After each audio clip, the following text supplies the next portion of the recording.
You never see it come down. You say that my mind is too fast for a ride. You're down there, but the time is hit you. You're not surprised.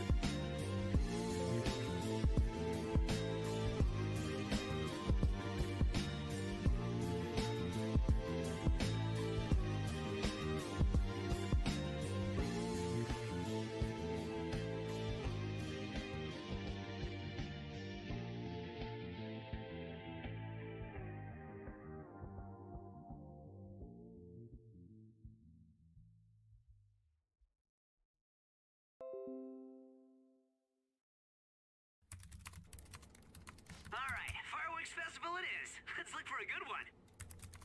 Steady comes first, though. I won't let you off if you fail any of them. Are we clear?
Yo, yo, yo, what's going on, people? What's happening? Test, test, test. Test, test, test. 1, 2, 3, 4, 5, 6, 7, 8, 9, 10. And did I mute myself this time? No, I did not. So look at that. We got some consistency going on here, man. Look, consistency on the NeoGameSpark YouTube channel. I've gone an entire 2 live streams in a row, fingers crossed, without muting myself beforehand. So I feel like we're making progress here, ladies and gentlemen. Okay, I'm seeing a couple of homies come through in the chat. What's up, y'all? As always, let me just go ahead and drag and drop this chat right over here. Let me just do that right quick. And boom. All right. What's up, people? What's happening, everybody? Starting from the top, We got the homie Ghost Fixter. We got Reed94. Of course, Asbel Launch showing up bright and early. Another Saturday, another Ask Neo. Hey, look at that, man. That's what I use on Twitter. That's the straight up the first thing I say whenever I'm trying to promote Ask Neo. It's just like another Saturday, another Ask Neo, man. That's how we do it. Ooh, we got Flame in the chat. Aaron Stallings, of course. We got King James 313. Princeton Rodriguez. We got E-Man Animates. Who else we got in here? We got POTC 3000. Soon to change his name, if I remember correctly. We got Chuck is chillin'. Let's see. Snorlax, of course. Good to see ya. All right, we got Darth Magus MT. We got Trav the Gamer. We got the homie Pierre. We got Fear No Hate. What's good, Fear No Hate? Yeah. What's going on, Angel? Good to see you, bro. Oh, snap. And then we got the homie Jez Corden in the chat. My man, Jez. All right, I take that back. No longer my man, Jez. There's a reason why let me stop. But the homie Jez coming through with a 10 quid. I think that's how you say it. 10 quid super chat. Let's see what he's got to say. Even though it's going to be some bullshit, I already know. What's your favorite drink to combine with mayonnaise? You see, look, we're not even, 5 minutes into this stream? We're not even 5 minutes into this stream, and we got old Jezzy boy, his trifling ass. My favorite drink to combine with mayonnaise? Damn, what do I drink with my mayo? Oh, man. So, fuck, what is wrong with you, Jez? So many things are wrong with this man, Jez. But nah, honestly, you know, if I'm having some mayo with my egg salads, I don't know, man. Maybe some orange juice. I might get some orange juice to wash it all down. Who knows? I don't know if that does anything for you personally, Jez. But I appreciate the super chat, brother. I appreciate you. I'm glad it's you coming in here and not Rand, because Rand has just this. I don't know. I feel like he's got like another sense about this shit. But Rand be coming through when we just having the time of our lives, enjoying ourselves, and then he just derails the entire chat. He does this all the freaking time, and I hate it and I love it at the same time. But appreciate the super chat, Jess. Thank you, brother. Let's see. We got Arson Lock in the chat. We got JMac19 trapped in my psych. We got Lonely and Sad. Oh, this man is not just lonely, y'all. He is sad as well. Do you need a hug, bro? Do you need a hug? I'll give you a hug, man. We got I'm in V2, upgraded from the V1, so that's great shit, man. I always like to see improvements around these pots. We got Corey Gryffindor. What's good, brother? We got Winterford Studios. He said, sup nerds, weebs, and mayo eaters. Man, I just might as well just shut off this stream right now. Well, this has been a great Ask Neo, y'all. I hope y'all enjoy the rest of your fucking weekend. We got Luis Mayorga in the chat. What's up? Yeah, we might as well just get this show on the road, y'all. Welcome to another fantastically fabulous episode of Ask Neo. This time sponsored by Hellman's Mayonnaise, courtesy of one Jez Corden in the chat. As usual, you guys know what the deal is with this show. You guys ask me questions, I try my best to answer them to the best of my ability. And in most situations, it does not work out that way, considering y'all ask such amazing questions, and I'm only one person. And I try my best to answer everything. So don't feel bad if I maybe breeze over your question if it's something simple. I'm just trying to get to all you amazing individuals. As I can already see right now, we got a couple homies in the chat making it rain like I'm a $2 whore on Tuesday, so that's fucking awesome. Shout out to the super chats. We got $2 super chat coming in from Trapped in My Psych. Here's $2. Go buy Nickelodeon All-Star Brawl. Well, I appreciate that, Trapped in My Psych, but honestly, man, I'm gonna hold off a bit on that game, because from what I've been seeing, it doesn't look like it's ready for prime time. I was watching a lot of videos from my boy Mav over at Fun Speculation, and he was just saying how like the Xbox servers were down for the first, what do you say, like the first week the game came out? Has it been a week? Well, they were down for the first couple days of launch, which is not really good at all. And there was a whole bunch of stuttering issues, graphical hitches, and just based off what I've seen, I mean, it looks fun.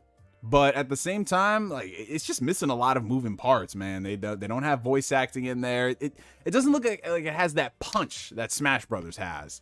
So I'm just gonna hold off a bit. Maybe when it drops down to like $20. Hopefully after a few more updates, they'll get it working. But it looks very fun, man. It just doesn't seem like it was ready for prime time.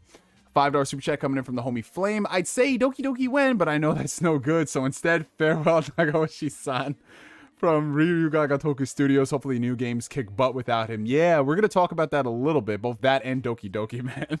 All right, so let's see. All right, let's see. There's a couple of questions that I wanted to answer right quick. So we're going to start from the top, y'all. For everybody asking me, how's it going, Neo? Oh, it's going pretty good, you guys. It's going rather swell. Very productive week on my end. So first things first, I finally settled the situation with the neighbor that hit my car. So she's going to be paying for all the damages. The only thing that sucks is I'm going to be without my car for like 3 days. And I mean, honestly, had this happened at the beginning of COVID, I would not have minded. But the fact that it happened now when, you know, I'm moving and I'm out and about, like 3 days without the whip, bro, that's going to be an inconvenience. But yeah, so there was that. And then also just a lot of good personal updates as far as myself and the family are concerned. But it's been a pretty damn good week, you guys. I'm not even going to lie. All right, let's see. Scrolling down. Thoughts on the Battlefield 2042 beta? Yeah, so we might as well just get this out of the way early. I don't know if you guys have been playing it, but the Battlefield 2042 beta is now available for everybody. Open beta. You can just download it, play it to your heart's content. And I've got some thoughts on it. Now, mind you, I've only played roughly 6 or so matches of the game just because I didn't have much time this week to do a lot of gaming. So the majority of those matches I played were actually right before this stream started. So I played a couple of matches on there, and overall, I mean, the TLDW version of this, Too Long Didn't Watch, is I enjoyed my time playing the Battlefield beta. I think it's fun in the sense that Battlefield is fun, but everything else surrounding the game, I'm very, very skeptical about. The performance of the beta is all over the place. I'm not really necessarily talking about the frame rate per se, but just the amount of graphical glitches, all types of hitches, all like just characters who would be spawning in and out all around me at times. You know, it's not a smooth and pleasant experience. And that's a big deal when you're having a game that's running with all these players and so much stuff happening on screen. If it's not running immaculate, that's a big problem. It affects the just the overall flow of your experience. The map itself that they gave us, I mean, it's fine. I would have preferred a little more variety. I would have preferred them to have like a nice rotation of maps to see what it's all about. But this map that they had was okay.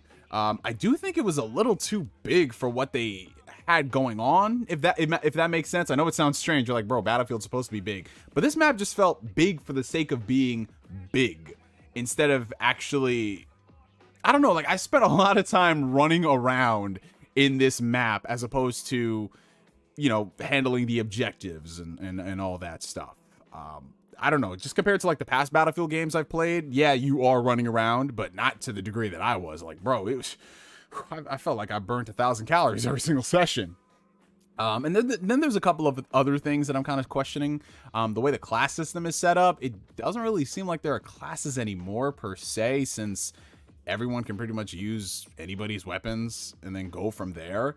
But yeah, I mean, that's what I've noticed immediately from the first couple of matches that I have played. Performances all over the place. The maps might be a little too big for this iteration. And the way they do the class system is just very strange. Now, mind you, the last Battlefield game I played was Battlefield 4, and that was years ago. I'm talking years ago, you guys. I didn't play Battlefield 5. I did not play Battlefield 1, just because I kind of got out of playing competitive first-person shooters. So I don't know if this has just been how Battlefield's been in the past couple of iterations or nah. But yeah, it's fine. It's serviceable. I mean, I'm definitely going to get the game if the performance is much better at launch. And that's what really bothers me, because the second that they announced they were delaying the game, I think it was like a month, I knew something was up, because you don't really see that happen too often in the industry. You hear about a couple of delays for games that are coming out in a few months, but never like, oh, we're pushing the game 1 month. Like that was very suspect. And then based off this performance, I'm not saying it's not going to be stable at launch, because if you believe the words that are coming out of EA and DICE's mouth, this was an older build of Battlefield. Let's just say they did not leave the greatest first impression for a game that's coming out in like, what, a month? When does Battlefield come out? I know it comes out November, but is it exactly a month? Battlefield 2042. Battlefield 2042 releases...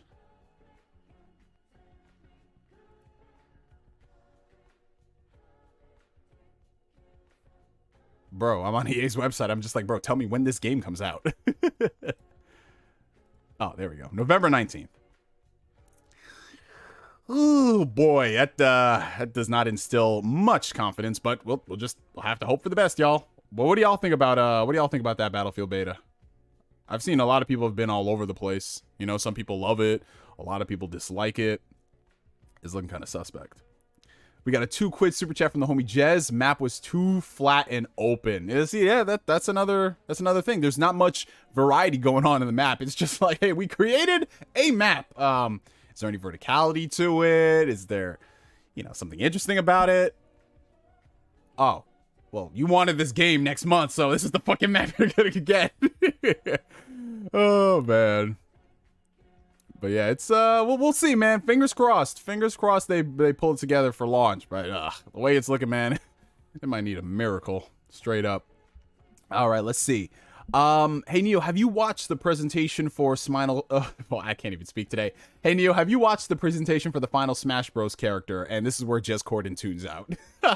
Yes, I actually did watch the presentation for it, and I was. Bro, man, I was just sitting there like a kid in a candy store and his mom bought him the whole damn... Like, you know how in those candy stores, they had those exaggerated lollipops that were legit the size of people's heads? And you wonder how people actually eat them, but you don't question it because it's like, it looks so cool. That's how I felt watching that Smash Bros. Presentation. We got Sora from Kingdom Hearts joining the battle, and... Dude, I'm not even a big Smash Bros fan like that. To me, Smash Bros is a party game. I put it on whenever we got family over, whenever we're having fun, drinking games, getting high, what have you. We just play Smash Bros. So for me, I don't look at Smash Bros like a competitive fighter. To me, it's just a game where a bunch of your bros get together and you get drunk and you have fun. And honestly, that's one thing I really do love about this new iteration, just all the different characters they got coming in. Like, regardless of how many Fire Emblem anime swordsman type characters there are, it's just really dope to see all types of crazy characters coming in from different franchises. Like, just looking at the roster right now, man, we got Joker from Persona 5, we got Sora from Kingdom Hearts. Obviously, we have all the older characters like Solid Snake, Sonic, Pac-Man. But it's just fucking crazy, man. Sora from Kingdom Hearts. I don't even know the legal nightmare, the loopholes that they had to jump through to get Sora in this game. Because y'all know, when you're talking about Kingdom Hearts, you're not just messing with one company. You're messing with two. You're messing with Square Enix, which they're already very protective of their IP. Ironically, they also whore out their IP like no tomorrow. And in some cases for overpriced merchandise. But then you're also messing with Disney as well. And you guys know how it is. When you're talking about the mouse gets what the mouse wants. And if what you're putting out has the mouse's name on it and it's not making money, then the mouse is not going to want to talk to you. So just based off what we've seen with Sora, obviously, I think Disney had their hands in the crafting and the creation of this to make sure that it fits their mold, which is why we're not going to see any other type of Disney representation in this game. Like, the most we're going to get is going to be the Mickey Mouse emblem on the end of Sora's keychain. But if you wanted to see Donald Duck and Goofy in this, just look at that, I'm forgetting the Kingdom Hearts terminology, but you know how you have in the beginning of the first Kingdom Hearts game, and also in Kingdom Hearts 2 and Kingdom Hearts 3, you know, you have those giant platforms and it has the pretty images on it. It's been a long time since I played fucking Kingdom Hearts. I don't remember this shit. But you know, you have those pictures and they're also pretty and colorful. And in one of them in particular, you have Sora, Riku, Kairi, Donald, and Goofy. The 4 characters after Sora are floating around in these little bubbles. And in the Kingdom Hearts version, it's just Sora, Riku, Kairi, and everyone's favorite companion characters, Raft and Palpu Fruit. Yes, I totally remember when I was... how old was I when Kingdom Hearts 1 came out? 9 years old. I totally remember fighting alongside Raft and the Palpu Fruit. Those are my fucking characters right there. But yeah, as far as seeing any other type of... Disney representation in this game, even if they're working alongside Sora, yeah, nah, that's another $40 million right there, because the mouse, oh no, fuck, first off, we got the homie, what the hell's going on here? We've got Jez Corden, we got Pong Soul, Grandfather Pongsoul, Steve Harvey Pongsoul, up in this chat. This is his 14th podcast appearance this week. And then we got the #1 bully of the YouTube gaming streets. Oh, man, we've got the man with the million, or above million at this point, Rand Althor 19. You see, Rand, we already handled the Mayonnaise situation because Jez came in and he took care of that for you. So there ain't gonna be no type, oh shit, Rand just threw up a super chat. I'm really worried about this, but we gonna see. $5 super chat coming in from the man himself, Randall Thor 19. I see Jez in the chat, so that means I am just Randall Chop Liver now. Oh, okay, my heart was beating at 100 beats per minute just based off what I thought you were gonna say, but you said this, self-deprecating humor. Oh man, Randall Chop Liver. All right, but in all seriousness, what would you like to see from Xbox for the 20th anniversary, Neo? That's a great question, Rand. What would I like to see? Honestly, you know, it's very easy for us to talk like, oh, I want to see this, I want to see that. Most of the time for these 20th anniversaries, it ends up being more merch, which is not a bad thing, because one thing I do like about officially licensed gaming merch from PlayStation and Xbox is that the quality holds up more than a lot of the third-party vendors. I bought a PlayStation branded, I think it's just a sweater. I thought it was a thermal, but it's just a sweater. And that I've had that sweater for like 2, almost 3 years, and the quality still holds up, man. So optimistically, what I'd love to see from the 20th anniversary is an Xbox Elite Controller V3. Now, I know people got issues with the Elite Controller. I know it's got its reliability issues and its concerns. I get that. I totally understand that. My Elite Controller has been working just fine for the past year. It's almost a year and a half since I've had it, so knock on wood, it keeps keeping on. But I would love to see an Elite V3. I would love to see them work in a lot of the features from the newer controllers that we've gotten, like the DualSense, into the Elite V3. I'm not talking about it's got to immerse yourself in this crazy world, anything like that. But I do love the haptic feedback that comes from the DualSense controller. I would love for Xbox to incorporate that. Do they need adaptive triggers? No, because outside of Astrobot, I turn off adaptive triggers in damn near every game I play. I mean, it's fun for like the first 5 minutes, but then after a while, it's like, can you stop jamming my gun, please? So I would love an Elite V3. Elite V3, screenshot button in there. I don't even know why that's such a big deal, but you notice it. When you go from playing with the standard Xbox controller, to the Elite, the convenience of the Xbox controller just to hit the share button, like just to hit that, so much easier by comparison. But you know what? You guys are tired of me talking about the Elite V3. You guys want to hear about something cool, something great for the Xbox brand that'll better it, right? I'm telling you, what Xbox needs to do for their 20th anniversary, they got to revamp that godforsaken DVR system, bro.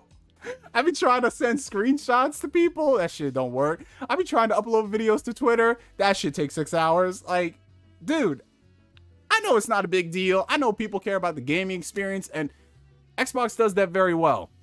But man, when you try to do anything else in terms of sharing, I don't know what's going on. But I think that'll take a while for them to fix it. But hey, you know, it'll happen eventually if we keep talking about it, because that's one thing I will give Xbox. They do listen to a lot of community feedback.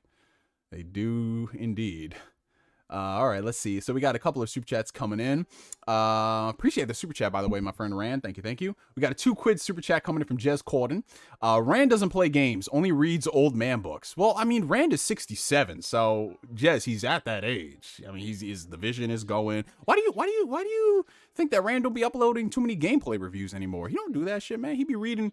What's an old man type of book? I'm trying to think. I was gonna say,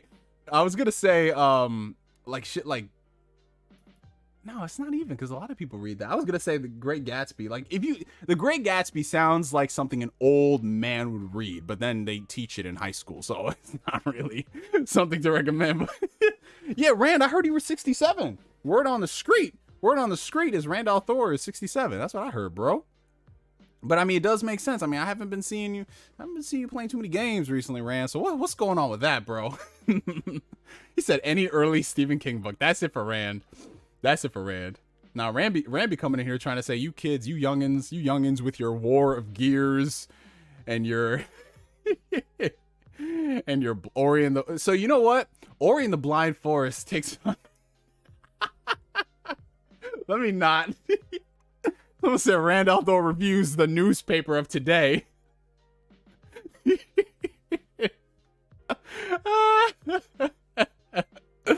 Oh my god.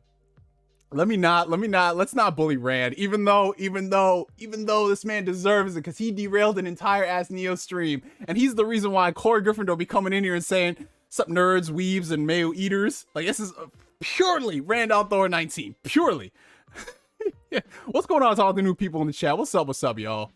Am I the only person who misses the Kinect? I miss the idea of the Kinect. I miss the idea of having a smart device that you talk to and it does stuff. Because I'm not gonna lie, man, ever since I started upgrading a lot of things in my house to smart devices, yo, that Google Assistant comes in clutch, bro. And if they were to do, I'm not even gonna lie, if they did like a revamped version of Kinect with 2021, 2022 specs, Google Assistant built in, I might buy that. Just because I like the idea of voice control. It makes me feel like I'm in the future, man. Gameplay wise, nah, I would not. You ain't gonna see me. Yo, y'all remember this shit? You an OG if you remember this shit, right? Y'all remember they had that Ghost Recon game for Kinect? I think it might have been a Wii U game, but they had like an Xbox Kinect version where this man was on here. It looked so cool at the time. It looked like something out of Iron Man. This man was over here crafting his gun, putting his attachments on it, and then he brought it all together. That shit was fire. But then they went to the gameplay, and this man was like, "Oh yeah, we totally gonna play Ghost Recon like this, man." I was dying when I saw that shit. I was like, man, if you don't cut this crap off real quick and go back to Gears of War 3.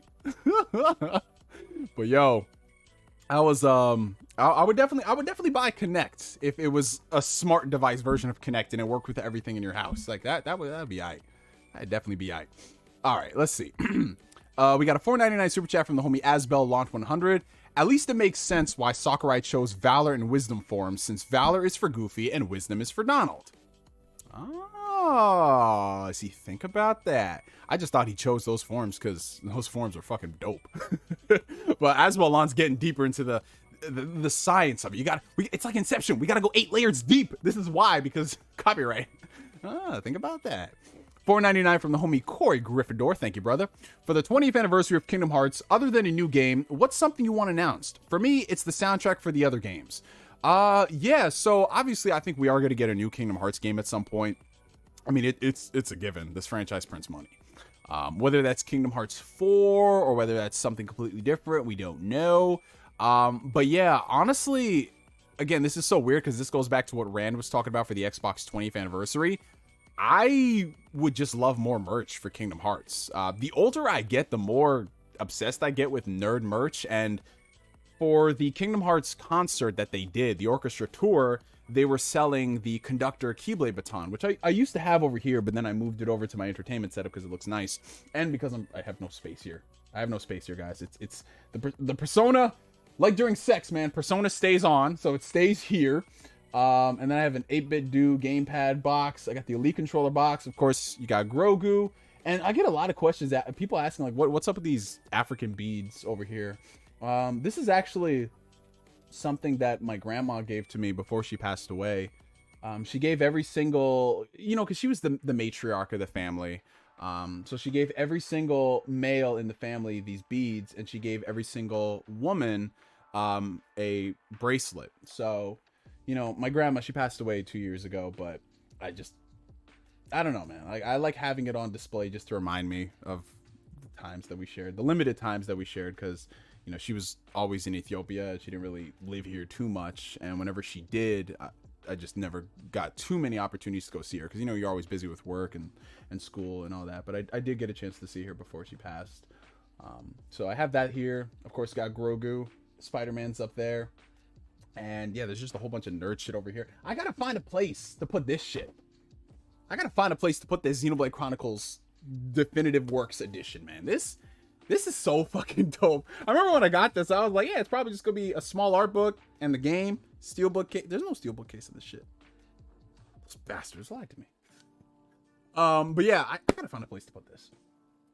But yeah, so for me, what I would love, Corey Gryffindor, is I would love more officially licensed merch, like hoodies, jackets, more collaborations with people. Because, yo, I'm not even gonna lie, I've been putting together some fits in the past year based on and inspired by video games I've played. And the problem with a lot of Square Enix stuff is they're either way too expensive or they're not quite what you imagine when you're thinking about, okay, something done in the style of this. So honestly, I would love for them to work with like more vendors to create Kingdom Hearts related merchandise, whether it is clothing or, I don't know, just more Kingdom Hearts merch. Shit I can put around my room, man. So that's it for me. But having the soundtrack is definitely not a bad idea at all. I mean, I still have the, when they released 1.5 and 2.5, they gave people the opportunity to buy the orchestrated versions of the soundtracks. Because one thing a lot of people don't know about Kingdom Hearts is that the original music for, I think, all the games before they did the remixes were MIDI versions. So it sounded really fucking dope, but it was not like when you imagine the scale and the scope of what you could do with PS2 hardware. All right, let's see. $4.99 coming in from John McKinney. Do you think we'll ever get a Catcher in the Rye movie? If so, should it be PG-13 or R? Well, honestly, I feel like you should ask that question to Randolph Thor19 because he is our resident book guru over here. I heard he's about to start a booktube channel, so that's very exciting. That's very exciting. I'll read that. Not read that. Well, yeah, I'll read the reviews in the paper while I eat my bowl of oatmeal at 2 p.m. right before dinner, and that's my entertainment. Randolph 19 reviews. But yeah, to answer your question, man, I feel like it depends on, first off, what they're going to do as far as an adaptation is concerned and who's making it. Because one thing I've noticed is that when you see those type of controversial type of stories and you see who's attached to it, more often than not, if they can make more money by making it PG-13, they're going to make it PG-13. But honestly, I feel like they should tell the story in its entirety. And if it calls for an R rating because of the subject matter, then by all means, go for it. I mean, I'm not a person who says something needs to be PG-13, something needs to be R. But if the source material is, I just go back to the source material. At the end of the day, if the source material calls for it, then that is what it is. Let's see. The Rand slander is thick. Hey, yo. This man said Rand damn, Neo out here choosing violence against me. Rand, I gotta get you back, bro. I gotta get you back. This man ruined my whole summer with them Mayo jokes. I had people in my comment section all night, even on videos that were unrelated to the stream, saying, yo, I don't know if this is true, but I heard that Neo eats mayo like it's going out of style. I'm like, what does that even mean? What does that even mean, bro? But Rand's my homie, man. He knows this. He knows this. All right, let's see. Oh God, you guys are blessing it up. Thank you guys so much. $5 super chat coming in from Blue Senshi 19. Hooray for the cloud version of Kingdom Hearts, a 10-plus-year-old game getting a cloud version on the Switch. I'm done. Nintendo, stop caring. Yeah, that's another. If there is, like I said, Thanos, perfectly balanced. If there is something so amazing as Sora being in Kingdom Hearts, what? Yeah, yo, I'm so excited. Sora is gonna be in Kingdom Hearts. You mean the series that he's in? Yes. That's like, yo, you know what that goes back to? When Netflix announced that they're considering doing a spin-off of 11. I'm like, fam, 11's the main character. Nah, but if there is something as amazing as Sora being in Smash Brothers, you gotta have something to counteract it. And what better way than by announcing cloud versions of PS2 and PS3 games for the Nintendo Switch. Now, here's the thing. I can understand if maybe Kingdom Hearts 2.8 and Kingdom Hearts 3 are cloud versions, just because the work that it would take to make that natively on the Switch. Like, this is something people don't want to they don't want to either understand or they overlook it. The Switch, while it can do a lot for its hardware, it takes a lot of work, which is why a lot of these studios outsource their ports to other companies whose sole purpose is to get that game running and working on Switch. The Witcher 3 on the Switch, the development process, I believe, took an entire year, guys. Versus if they brought it to PlayStation or Xbox, let's say it was only on PC at the time, it probably would have taken like 6 months, 7 months around that time. But for the Switch, it took an entire year and change. Not every single publisher is willing to do that, especially if they look at the returns and if they're not there. Now, obviously, Kingdom Hearts is the big franchise, so if Square Enix ponied up the money, because again, all of this comes down to Square Enix, guys. It's not Nintendo. if Square Enix ponied up the money and paid, I don't know, Panic Button, Virtuos, any of these studios, Saber Interactive, said, hey, here's whatever amount of money, port all these games, I think they can get it done. But it does come with some caveats. Like, for example, there ain't no way we're getting a physical release of this, or at least a physical release, like the all-in-one package. Because, guys, them Kingdom Hearts games, even if you compress them on the Switch, that's still Kingdom Hearts 1, Kingdom Hearts 2, cutscene theaters of all the other games, Dream Drop Distance, Birth by Sleep, Kingdom Hearts 3, Kingdom Hearts 2.8, 0.2, fuck these names, Nomura, 0.2, a fragmentary passageway. I don't even think that's the actual name. I think it's a fragments path. A lot of Kingdom Hearts games, a lot of games with people with big ass clown shoes. All of those games, there ain't no way it's going to fit on one cartridge. Not even a 64 gigabyte cartridge, which means they'd probably have to do multiple versions, like selling 1.5 and 2.5, maybe as one package, and then the other games. It's a lot. It's a lot, bro. And these cartridges are expensive, and that's what sucks, because everyone is a loser in this case, except for Square Enix, because they don't fucking care about us. But dude, like, could you imagine how awesome that would have been? You got Kingdom Hearts games on the Switch. Final Mix is portable. Oh, we were this close. We were this close. We were on the edge of greatness, and they took this from us. Never forget what they took from us, guys. It's Fragmentary Passage, loser. Man, you spent $60 for a 30-minute demo. Come on, Core Gryffindor. Let's not talk about anybody being a loser here. Oh, God. But it's fucking sad, bro. Like, dude, bro, who out here gonna be, yeah, I can't wait to play an action RPG with very sensitive timing for the buttons. I can't wait to stream that. Bro, people gonna be playing Kingdom Hearts on the Switch with input lag at home. This is not the dream. This is not the dream. Put us in a different universe, man. Put us in a different universe. The only possible way I think they could avoid these issues is if they just made it digital only. And yes, you'll have people who are complaining. I get it. But if it was digital only and you could pick and choose the games you want to download them, they could have made it work, but they didn't want to do it. They didn't want to fucking do it. I'm not saying I would have bought all of those games day one for the portability, but I'm also not saying that I won't. So, Square Enix, you kind of got like a 50-50 from me, which is very rare. Because either I'm like all in or I'm not. But this, I can go either way, man. I can go either way, bro. Let's see. Okay, and then we got a £2 super chat from the homie Jess Corden. Weeb stream, who is this season's #1 waifu? Well, I don't know. I haven't really been watching a lot of anime. Well, a lot of new anime recently, like whatever's airing. I'm always a season or two behind. You guys know this. I'm right up there with Rand. Soon I'll be on my AARP as well. Damn. Then again, I gotta ask Pong for some old school investment advice, because Pong. Bro, the reason why this man is called Pong Soul is because he literally was alive to play Pong when it came out, the day it came out. Like, but yeah, I don't know. Like, who's the best waifu of the season, guys? Who y'all been watching? Each you like? What's the last new anime I watched? New anime, like most recent anime.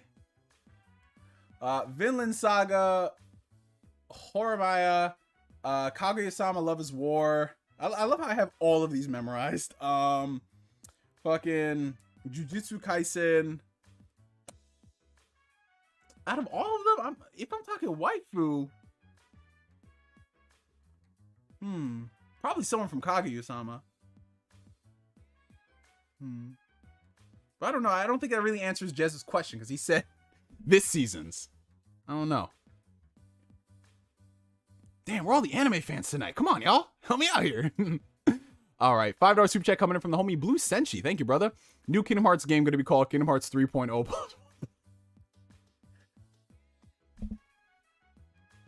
Do not give him any more ideas, because that is probably what's going to happen. They are not going to call it something as simple as Kingdom Hearts 4. We're going to have Kingdom Hearts 3.0 plus 1.0 double backflip ultra hyper turbo combo featuring Dante plus Knuckles. That's what we're going to get for the first part of this story. That's what we're gonna get. That's what we're gonna get. Alrighty. And a $10 Canadian super chat from Tonde Abimbola, my brother.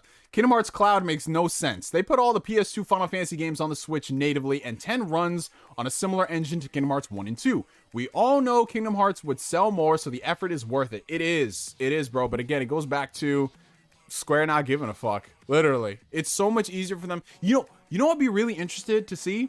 I'd be really interested to see the sales data for a lot of the cloud versions of these games, because it's not just Square Enix doing that. It's also they're doing it for Dying Light 2 that comes out next year on the Switch. They're doing it for Guardians of the Galaxy. That's another Square Enix game. I wouldn't be surprised if they bring over the Avengers, but I mean, I feel like that would cost them more money than, you know, it's worth, because that game, bro, that game got like 4 people playing on a daily basis. What's going on? Yeah, it's just easier for them to do that, especially with the way the infrastructure is going, the future, everyone's going in on cloud. They're like, fuck it, we'll spend $50 on these cloud servers and we can make $50 million on these sales, because there's always going to be people buying it just because, oh my god, it's Kingdom Hearts on Switch. Yo, you know what I've noticed? It's been like a lot of games related to Square Enix. So the Kingdom Hearts games, Guardians of the Galaxy, those are published by Square Enix, but they also had Hitman 3, and even though IO is not working with Square Enix anymore, it's just so weird that another one of those games that they used to work on is now cloud on the Switch. Yeah, Control as well. Yeah, so obviously these games must be selling decently, but then again, it's probably cheaper to just make it streamable than that. So $2 super chat from Flame, just saying the Dragon Quest anime is still good. I'll finish it at some point. I'm a couple episodes in. It's decent. We'll see. Let's see. Marcus Doro Terrell, how's that Spider-Man PS4 podcast coming along? Also, how many games have you beaten this year? Is it more than 2.5 from last year? Okay, first things first, there's a lot of slander, so let me get the non-slander stuff out of the way. So that Spider-Man PS4 podcast, I think what it eventually is going to evolve into is just a big old predictions video with me, Danny, and Rob. So I think that's probably what it's going to be. Maybe we'll make that the year-end special. How many games have I beaten this year? I've beaten more than 2.5. Thank you very much. And last year, I did not beat only 2.5 games. Where are you getting these numbers from, Marcus? My God. But this year, last I checked, I'm approaching 20 games completed, which is very big for me because I don't really, because like I said, a lot of the games that I be playing are like 60 hours long, and that takes time. But I'm doing pretty good this year. Like, I just beat Lost Judgment. I finished up Death's Door. What else is on? I beat a lot of old school Final Fantasy games on the Switch, so that took up a lot of time. Yeah, what else? Ratchet and Clank. Just looking at the rest of the games. Ratchet and Clank. Returnal I'm almost done with. That's taking some time. Ghost of Tsushima I finished this year. Tsushima, whatever. A lot of stuff. Doom Eternal. Yeah, there's a lot of things, bro. I'd have to go check back on my list, but yeah, a lot of stuff. Tales of Arise. Yes, I am making progress in Tales of Arise, bro. Now that I finished up Lost Judgment, I can actually dedicate all of my time to that game. So what did I do now? So we just got Law as the party member, and we're doing some stuff in this place, and we're running up and down trying to find keys for this elevator. So yeah, I'm going ahead and I'm putting in more time than that. Putting in more time in that. Neo the World Ends With You. Yes, that's next on my list after I finish up Tales of Arise. Neo the World Ends With You, The Great Ace Attorney Chronicles. Those are the next 2 games on my list. No, Maddie, I'm not saying Hitman 3, they had a part in Hitman 3, but I was saying it was weird how all of the games were somehow related to Square Enix in some way, shape, or form, considering they used to publish the Hitman games. That's what I was saying. Hey, we got the homie J-World in the chat. What's up, brother? What's up? What's up? And shout out to all the people who've been joining. I didn't really comment much on. What's up, J-World? What's up, NKDN? What's up, Ash? Daniel Aguilar. What's good, brother? We got Cody in the chat. We got Matt. Of course, we got Valkyrian24. What's up, y'all? What's up? What's up? What's up? What's up, Ryan? What's up? What's up? What's up? All right. Okay. So, what did he just say? Corey Griffin just said White Chris would buy the cloud versions of Kingdom Hearts. He would, because White Chris is very soy. He is, yes. And for those who don't know where White Chris is coming from, that is a half a decade long joke, inside joke from people on the stream, where we were streaming Until Dawn back when it came out. And there's a character in this game who was named Chris, and he had similar hair, he had glasses, and I guess people said, oh shit, look, that's the white version of Neo. And I was like, that doesn't even look remotely like me. What? And because, you know, the whole point about Until Dawn and those kind of games is your choices matter and they make an impact. And because Until Dawn was like a murder mystery sort of shtick, your characters could die if you made any mistakes. And I made a mistake and I ended up killing White Chris. He got decapitated, and now everyone's holding that against me. Like, I killed my alternate universe version of myself, which makes no sense. What did Asbel say? 64 viewers and only 36 likes. Oh, that's right, y'all. Asbel's calling y'all out. If y'all are enjoying the stream, make sure you hit that like button. Helps out the channel tremendously. Hopefully we can get to 50 likes within the next couple minutes. Appreciate y'all. All right. But yeah, it's Tales of Arise is awesome, dude. You know, sometimes all you need is just a game that ticks all the right boxes, and that's what Tales of Arise is for me right now. Lost Judgment, even though I really enjoyed it, you guys know my history with the Yakuza franchise. I love it, but after playing so many games, I kind of have to put it on ice for a while. That's something that I've come to know more about myself in the past 2 years. Because, you know, after I went and I binged through a lot of the older games, I tried replaying some of them this year. Like, that was one of my big projects this year. Just going back and playing all the Yakuza games. Like, that's what I was going to do, because, you know, I was running off of the high of beating Yakuza Like a Dragon, another game I beat this year, Marcus. Take that shit to the bank, bro. But I was like, yo, I'm gonna restart Yakuza 0, replay all this game, go through all the other games, and I got a few hours into Yakuza 0, and I was like, I love this game, but I can't deal with all the dialogue, and I can't deal with the cutscenes right now. Sometimes you just want a game that moves. You guys get what I'm talking about? And those Yakuza games, they don't fucking move. You have great combat, but man, if you're just trying to sit there and do all the story shit, you're like, it's a good story, but man, it interrupts the flow of the gameplay. And I don't know how I recommended the Yakuza series to people, and they marathoned it in months. I was like, how do y'all do this? Like, I play one Yakuza game and I'm done for like a whole year. You get what I'm saying? So even with Lost Judgment, I enjoyed the improvements that they made. I don't know, man. Like, after all those fucking heavy ass cutscenes, it's wild, dude. But then I go to Tales of Arise, and Tales of Arise just has a much better flow. Yeah, it has cutscenes and it has dialogue, but it's never to the point where my controller shuts off. You know what I'm saying? So I'm really enjoying my time with Tales of Arise. Love the voice acting, love the characters, love the story, love the music. The visuals are fantastic, bro. It's a fucking great game, dude. Like, you know, and most of the time when it comes to like Japanese games, I kind of have to, I don't know if I like temper my expectations is the right word, but you know, sometimes there's a little bit of give and take. But with Tales, they made a lot of the right choices, smart choices and decisions. And it's just, man, it's fucking good. It's fucking good.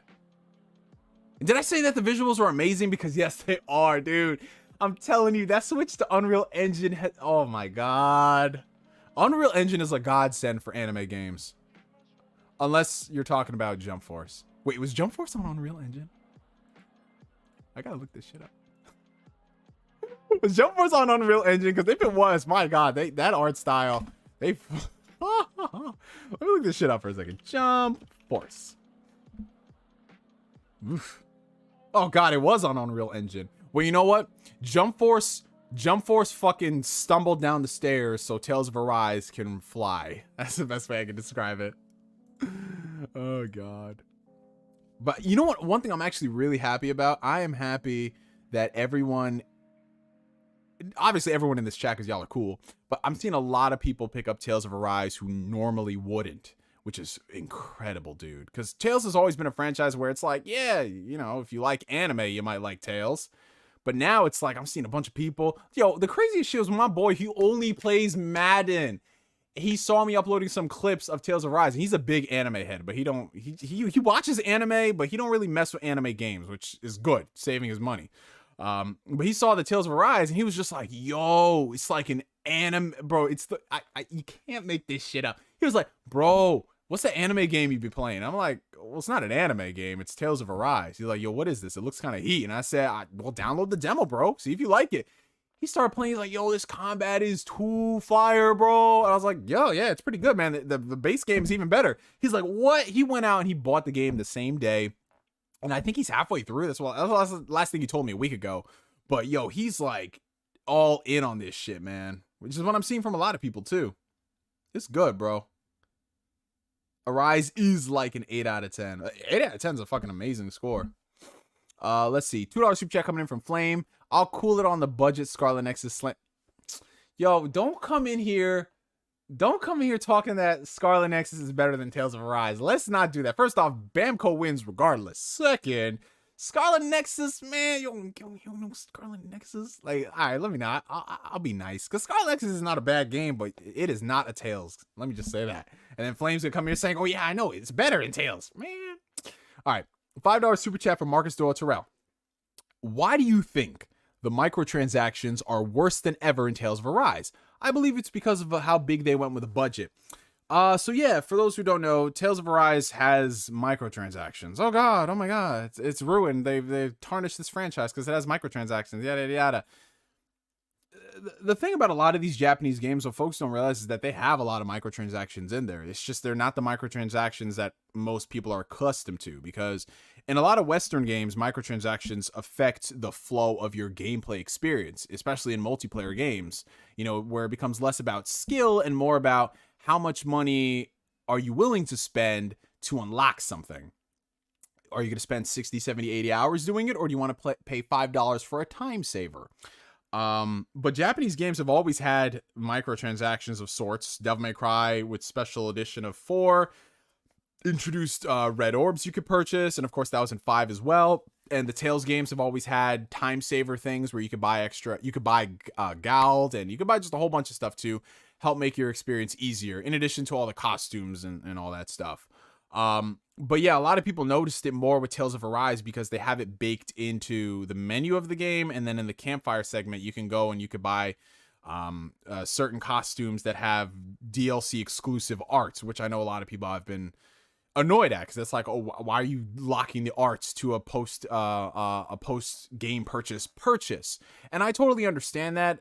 Like, I can understand if it's cosmetic. You want to sell extra costumes and stuff, cool, that's fine, I don't have an issue with it. But when you're locking skills, that's where I'm like, okay, man. But here's the thing, I bought the DLC arts, and I will tell you, the DLC arts, at least the ones that I've been using, they're not like this crazy night and day difference, like, yo, you got this art and it's gonna, you can not no life, but you can body every single enemy in the game like it's nothing, bro. They're just different arts.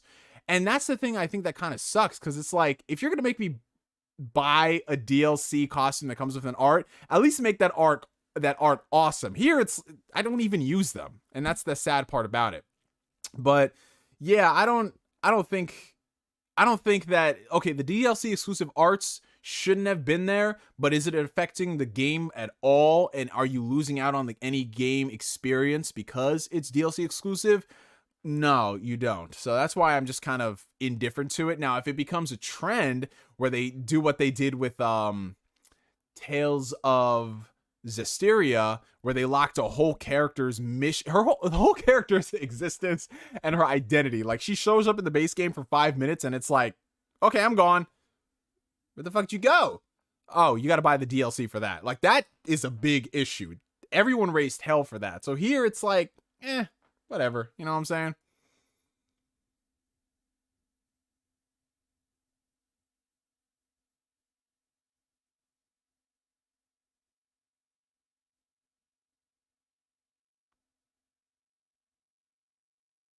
Oh, I'm seeing, you platinum Tales of Arise. Nice, bro. I've seen a lot of people platinum it. If I cared about like platinuming trophies or just getting all the achievements, I would do it, but I don't, man. Like, I just play through the stories, I do the side stuff, and that's it for me. What's up, Neo? Can't send super chats today. I'm hitting until the 15th. Hey, brother, first off, you got to handle your business. You handle your business first before you think about blessing others, my man. It's all good, bro. It's all good. Hey, welcome back, Rescue Squad. Welcome.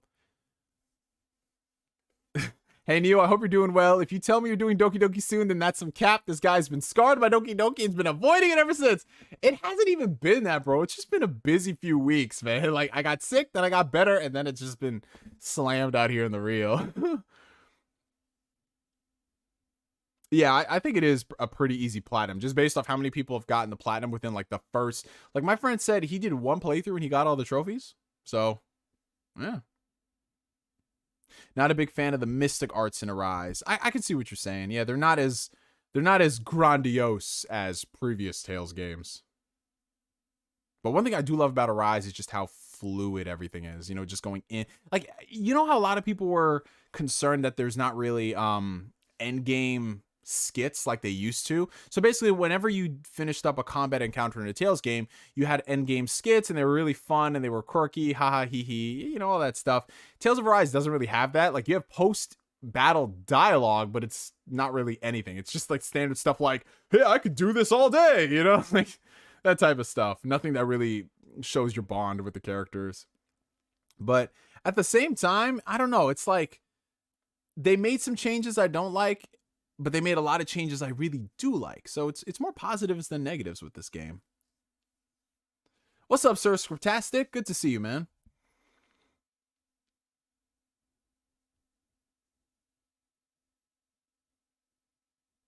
Wait a minute, wait, yo. This is how I know this dude Flame ain't be giving Tales. Yo, from what I'm seeing, this man Flame don't be switching. He don't be switching the characters, and bro, the Tales games, RPGs in general, you don't just play as the main character, you play as everybody. You find somebody that fits to your play style. If you just play as the main person, sure, you'll have fun, but you're missing out on so much stuff. Like, some people don't like up close sword fighter. Some people like ranged attacks. Some people like to do healing while the computer handles all the damage. Like, yo, you're really missing out if you just play as one character in a Tales game, bro. Like, right now, I really like playing. I love playing as Alphen because he's dope. He's an all-around great character. But I like playing as what's homegirl's name? Rinwall? Because I'm a ranged fighter by default. I love spells. I love all that stuff. She's cool. But at the same time, I want to see what Law is all about, because Law reminds me a lot of Jude from Tales of Exilia in terms of combat, being up in your face and just punching the shit out of people. Yeah, that combat is on point, dude. All right, let's see. Let's get back to some questions.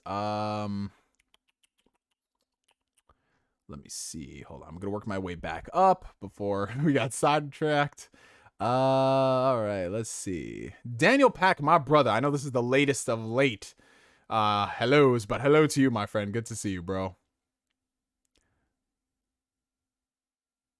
Let's see. There was a really good question I wanted to... You going to get that $700 Kingdom Hearts chess set, Chris?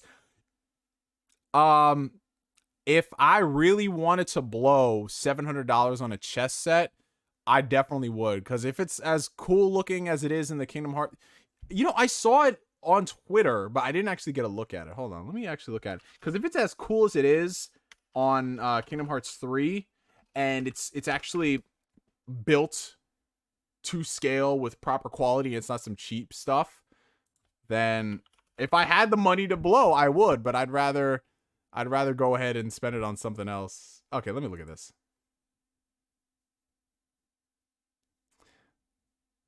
I love how Square says this is not a game. Yo, I would if I really cared about chess, I would definitely buy this for $700. I know it's crazy, it's out there, but this is quality, bro. This looks great. What's the material on this?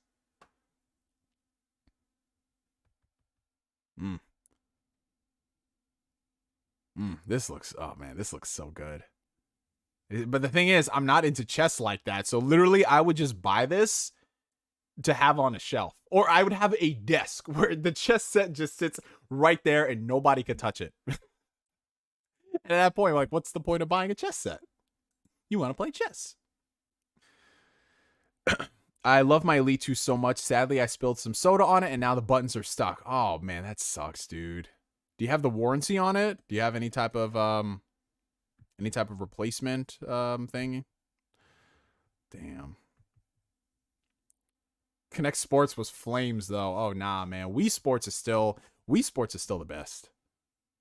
Wii Sports is still the best, man. Daniel Aguilar, what's up, Neo? Haven't seen a stream in a while. How's the lift grind going? It's pretty good, man. Had a dope-ass session today. I'm on my winter program right now. Every winter, I do a lot of crazy conditioning stuff. I do a lot of strongman stuff, so that's really fun because it tests me in a lot of different ways as opposed to when you're just focusing on getting stronger on the main lifts. So now I'm just doing a lot of strongman type stuff and a lot of conditioning and cardio attached to that. So it's kicking my ass, but at the same time, I feel so good. Have you read the final Berserk chapter yet? No, I have not, Aaron. I'm finding every excuse not to read it because, you know, it's like why I can't really go back and watch Black Panther because it's just the wound still feels open. You know what I'm saying? What's up, Neo? What are you playing on Game Pass for October? So this month, what I'm gonna be playing, like the biggest game, is Back for Blood. Obviously, that comes out in a few days. I'm really excited about it, even though I know the beta turned a lot of people off. If the full game and the maps, if it just scratches that Left 4 Dead itch for me, then I'm A-okay with it. I have seen some really controversial things in regards to the single player, how they're not really focusing on the... they're tying the progression mainly to playing online with people as opposed to some folks who want to buy the single player version of the game. I'm sorry, some people want to buy the game and just play it solo. The progression is not as good. So that's like, I understand most people who play Left 4 Dead and those kind of games, they play online. But there's still a lot of people out there who played solo. Like, I didn't know this until Colin Moriarty said, like, yeah, I played through Division as a single player only game. And I'm like, and then he said the same thing for Outriders. And I was like, because, you know, like those type of games, like I'm just gonna be real, man. Outriders, yo, Rhino, you still in the chat, bro? Outriders, the only way that we got through that game is just playing it on co-op, man. Because first off, when we played the game, that shit would barely run. The servers were all out of whack. And, you know, by the time we got to the point where the game was working, we were just listening to the dialogue in that story. And we were like, what the fuck is this, bro? So, yeah, man. Some games, I understand, like, they're made to be played with people. Because, you know, when you go through them stories, you're like, Jesus, bro. What is this? Wii Sports is hella expensive on the secondhand market. Yo, that's the craziest thing. Because Wii Sports is still, I think, one of the highest sold games. Obviously, because it was a pack-in. But let me see how much it's going for. Wii Sports on eBay. Wii Sports, damn, someone's selling the disc only for $30. Holy shit. Wii Sports Resort is still holding its value. Holy shit. Wii Sports and Wii Sports, wow. These games, they still hover around like the $20 to $40 range. That's crazy. For a pack-in game, you're making money. But I would never sell my copy of Wii Sports, man. I love that game too much. How do you devise your workout programs, or where do you get them? So for me, I pay for my programs. So I follow a couple of strongmen powerlifters, and I've learned a lot of knowledge from them, a lot of free knowledge, to the point where I was like, okay, let me buy one of their programs. So like the current program I'm running right now comes from a man by the name of Brian Alzor. He's this strongman based out of, I believe he's in Maryland. I'm not sure. But yeah, I've been following him for the past like 5 years now, close to 5 years. And all of the best insight that I've gotten from working out has been from him. And, you know, he's put up a lot of free programs for people who want to get into working out with a focus more on strength rather than, you know, just like, oh, chest fly and bicep curl. You know what I'm saying? And, you know, he keeps putting out new programs because, you know, he tweaks some things. He takes a lot of feedback into account into crafting better programs. And I finally got one from him, and it's fucking legit, man. If you want to get strong as fuck, cut down body fat, it's good shit, man. Strongman stuff is great. It's not for everybody, though. It is not for everybody. I will tell you that much. All right. Don Otaku just beat Tales of Arise earlier, and man, that game is amazing. The plot gets crazy towards the second half. Now it's on to Metroid Dread.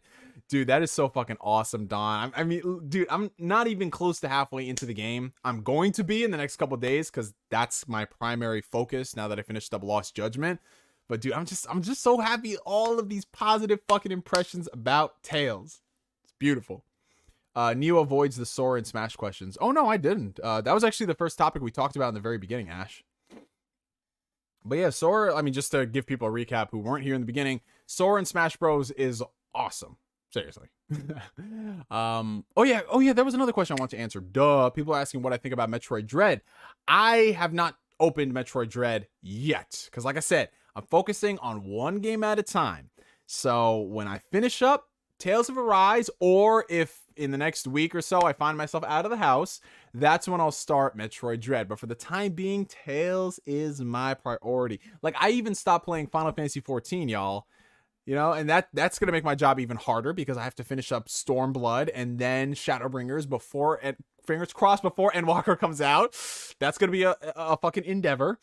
But yeah, you know, Tales of Arise is my big game right now, and that's the only thing I'm focusing on. Do these programs have nutritional information as well? I've never used one myself. So Brian Alzor's programs, he doesn't really focus on like the nutrition side of things. His programs are just more about strength and performance. But there are people out there who do sell nutrition guides and who do sell different types of workout programs.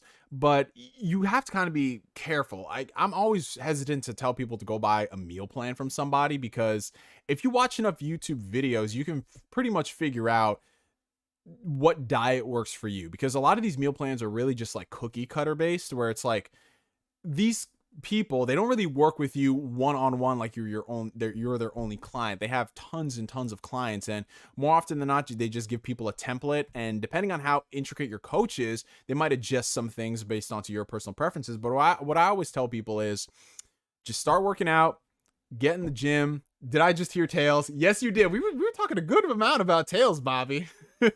welcome, bro.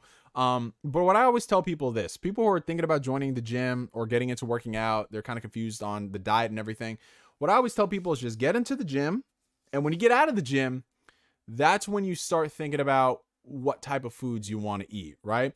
General rule of thumb I always tell people is focus on quality protein, whether it's from animal sources or whether it's from plant-based. You want to get your protein in. Protein is very, very vital and critical when it comes to building muscle. Now, do you need this crazy like 2 grams of protein per pound of body weight? No, you don't. I go general rule of thumb, basic, simple shit, 1 gram of protein per pound of body weight. That's it. General rule of thumb, that's where you start. And then once you figure out what you like, whether it's chicken or red meat or fish or, you know, vegan sources of protein. I'm not too well versed in vegan protein because I'm not vegan, but you know, that is an option for people. Then you start thinking about like something else you want to eat, your carb sources, whether it's rice or pasta or bread or whatever tickles your fancy. Me, myself, and I, the best carb sources that work for me are rice and potatoes. Anything else, and I don't know, I really can't stomach it too well. Like bread, I only have every now and then. Because there's a lot of things when it comes down to food and nutrition that, depending on who you talk to, could be different. Like there's some people who can't tolerate bread whatsoever. You know, they might have a gluten allergy. Whereas there's some people that can't tolerate pasta, so it can cause like inflammation in their system. But one thing I found is that by following Stan Efferding's vertical diet, is you want to focus on the foods that you can get into your system and out of your system easily with no bloat, no type of issues that make you feel like, oh, I can't do anything. You know what I'm saying? Because that comes with eating a lot of foods that people tell you're supposed to eat, instead of figuring out foods that work best for you. So yeah, it's just honestly a lot of trial and error. But provided you put in the work and the effort, you're going to find your way. You know, it took me years to figure this shit out for myself, and it's just one of those things. Just one of the things. If you want it bad enough, you'll figure out like, okay, what's the best type of diet for me? What's the nutrition look like? How do I maximize the amount of time I have for my goals? You know, it comes down to anything else. Just like building a business, it's the same thing as working out. You know, if you're really passionate about building the business, you're going to have your game plan, and you're going to do what must be done to make that business a success. And some days are going to be better than others, but provided you're progressing, that's all that matters. Same thing for working out. Same thing. You figure out the best type of workouts to optimize whatever your goals are, whether it's fat loss or muscle building. And same thing for your nutrition. You know, everything should feed into one another. It shouldn't just be something that's you're just doing it just because. You know, there needs to be purpose attached to everything. Damn, I just went into my fucking Workout mode. $5 super chat from Flame. I'm just being a prick mostly. I really didn't like it, but I'll gladly accept it. Just ain't for me. Got further than you though, mate. Well, I'm about to be further than you, Flame. I'm about to be further than you. But at least you supported it, and that's what matters, Flame. That's what matters, bro. But yeah, what's everyone's like favorite Tales game of all time, man? Favorite Tales game of all time, y'all. Favorite Tales game in this chat. I'm very biased because I don't have like a favorite all-around Tales game, but I have like favorite Tales games in some respects. Like for me, the combat in Tales of Grace's F, that shit is butter, bro. The combat in that game is so fucking good. But at the same time, I don't really care for the story or a lot of the characters. I like the characters. Asbel, calm down. Put down the fucking assault rifle. Put it down, Asbel. Like I like them in the sense that, oh y'all are in this game and it's cool. But yo, if we're talking like god tier character lineups, there are better Tales games than that. Like for me, like I love the story of Symphonia, but I can't go back to that gameplay, man. Maybe Tales of Abyss. Because I really love the cast in that game. I love the story. I like the combat.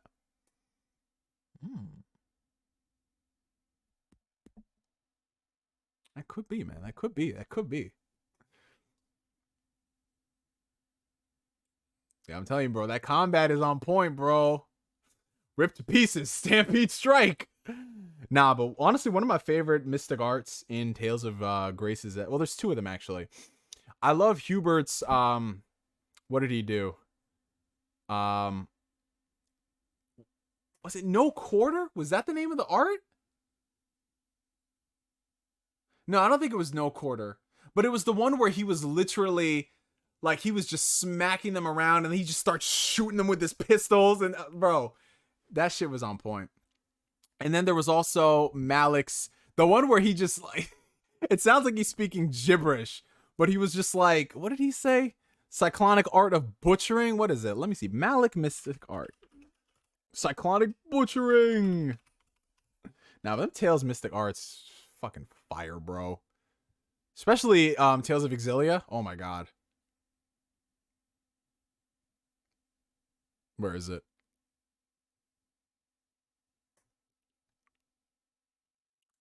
Alright, here we go. Here it is. Tremorous, Celestial, Sundering, Shredding, Light of Cyclonic Butchery. And it sounds so crazy when he says it, too. Oh, man.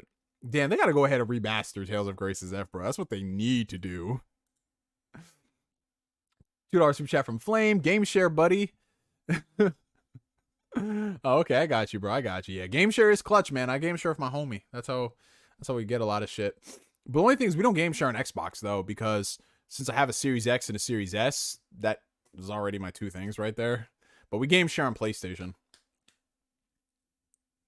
Ooh. Oh, wow. You're going to go with Tales of Arise. This man said a studio trigger level plot switch up? Yo, what? Bro, first off, y'all gotta calm down in the comment section if y'all want to talk about this story. Because I didn't know there was going to be a crazy twist. But now I'm excited because bro, there has not been like a crazy negative thing I've heard about this shit, which is awesome because I love the story. Oh, yeah. Man, I'm about to cut off the stream right now and play Tales. All right. We need remakes of Eternia. We need remakes of Destiny. Bro, they gotta remake everything. Remake it, remaster it, port it, do what you gotta do, man. I have not played Nickelodeon All-Stars Brawl yet, Michael, because there's been a lot of issues recently, so I'm gonna wait until they properly fix it and patch it. How many Tales games are on Steam? There's Symphonia, Berseria, Vesperia Definitive Edition, Zestiria, Arise. I think that's it. I think it's 5, right? Because those are the most recent ones that came out. And then they just randomly ported Tales of Symphonia. That was the weirdest shit.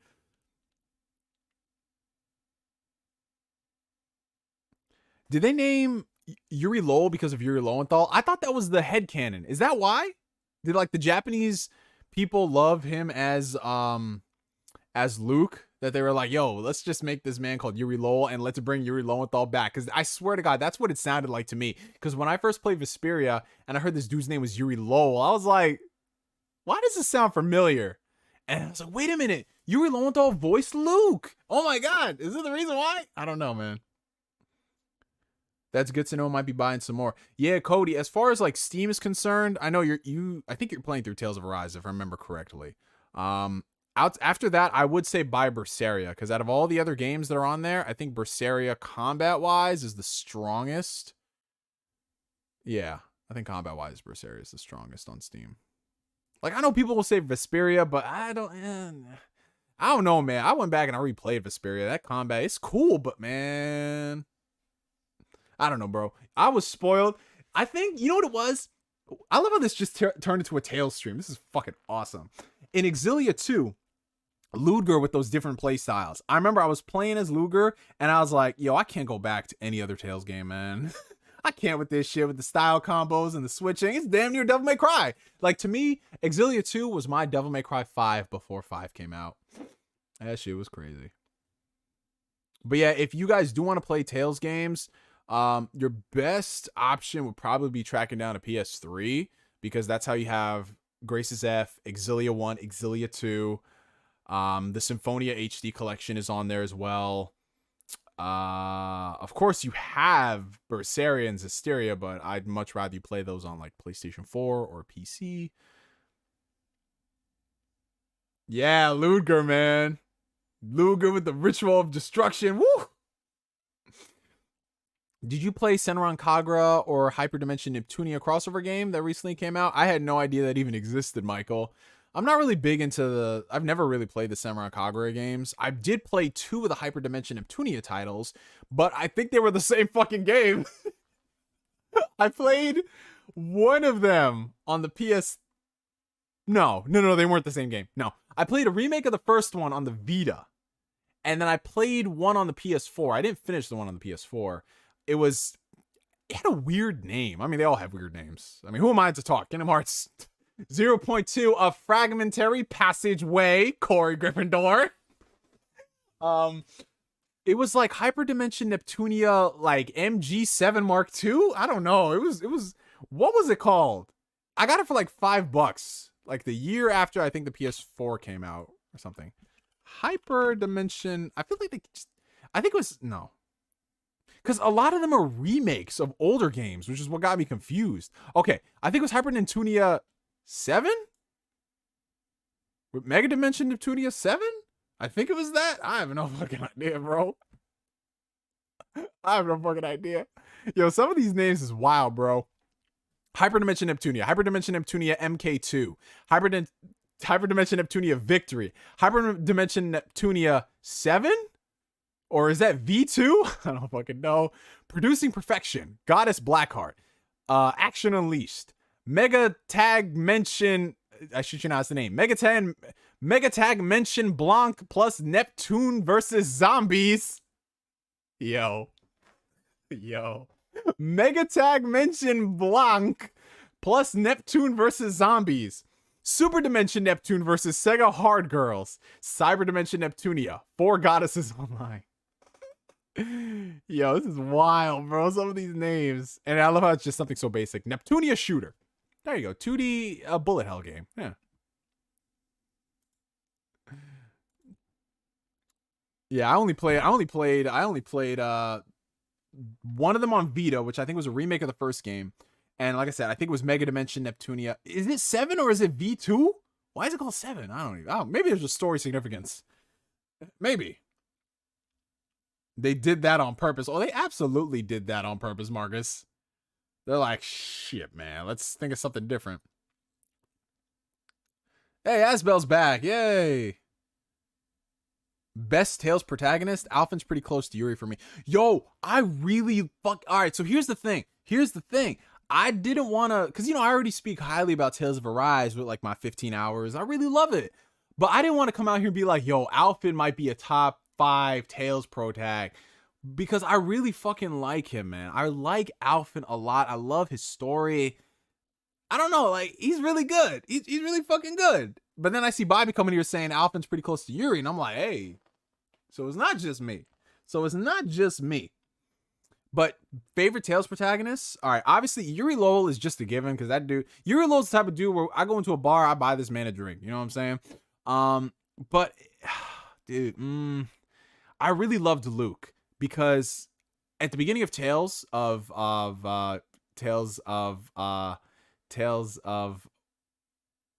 I'm so much fucking Tales talk right now. I just had such a fucking crazy fucking brain fart right now, and this game is literally right here on my shelf, and I was like, where did he come from? What game? Yeah, that's right, Tales of Abyss. I really love Luke because I started off playing the game, and I didn't like Luke at all. I thought he was very pretentious. I mean, that's his character, you know, because he's royalty. But I was like, oh, no, I don't like this dude. He's whiny, he's bliss and blah. But then throughout the course of the game, he gets developed, and I'm like, yo, this dude is actually pretty freaking cool, man. So Luke is right up there. Yuri is up there. I'd have to go back and play some of the older games to see if I really like the other protagonists, because Asbel is cool, but he's just like cool, just like Jude. Jude is cool, but he's just like cool. And then you have Sora. Bro, I don't even know this dude. I played that game for 30 hours. That's still one of the few Tales games I haven't completed. I played that game for like 35 goddamn hours, and by the end of it, I was like, I don't feel attached to any of you guys. None of y'all. If y'all were all on a cliff, let me stop. Yeah. Velvet is edgy. I enjoyed Velvet more than Soray. You know, I don't know if that's saying much, but yeah, Luke, I would say Luke and Yuri right now, and then depending on how things go with Alphen, I'll see. What do you guys feel about Shion? Do you guys not Shion from Kingdom Hearts, but Shion from Tales of Arise? I know she's got that whole tsundere shit going on. I mean, that's just trope and everything. But I do kind of like her style of humor and how she's always hungry. I love that shit, man. I love it. Because I, too, am always hungry as well. And then I see myself in her. I'm playing the game. She says, we should eat something. And then Alphen's like, we just ate. And she's just like, I'm not going to ask again. I'll be sitting there with a controller in hand. I'm like, dog, that's literally me. That's straight up how it is, man. Shion needs to be protected. Yes. Yeah. Rinwell, I think Rinwell, she's adorable. I think Rinwell is really adorable. You got a problem with tsunderes? I ain't got no problem with them. It's just a lot of them aren't really done that well. You know what I'm saying? Well, you got tsunderes. Like, who are some of the like most famous tsunderes of all time, you guys would say? Like, most famous when you think of tsunderes. Like, for me, the most famous tsundere is obviously Vegeta from Dragon Ball Z. Obviously. I was in an art stream and we described the cast of Berseria as a group of assholes plus Laffy. Yeah, because Laffy is pure. Laffy is so pure. Laffy's just along for the ride. And then you have someone like Magilu, who's a big ass troll. And then Velvet, who's just like, if you look at me the wrong way, I'll cut you. That's the best way to describe it. But I did like them. They were decent. They were different. Asuka. Asuka Taiga and Asuka Langley. Where's the Vegeta comments, guys? Vegeta is a big tsundere. $4.99's coming in from the homie Bobby. Yeah, my thing with Alphen is that he's really mature, and you see it a lot as you progress through the game. He really grounds the party as a whole. Yeah, absolutely. I mean, I would hope he'd be mature when we're talking about a story about slaves. Yo, man, that fucking story. I just love the first 5 minutes of this game. Slavery and racism. You don't gotta pick, you're getting both. Yo, they really doing the thing with this game. I love it. I love it, guys. Rinwell's got the best fit in the game. Other than that, maybe Dohalim, main antagonist.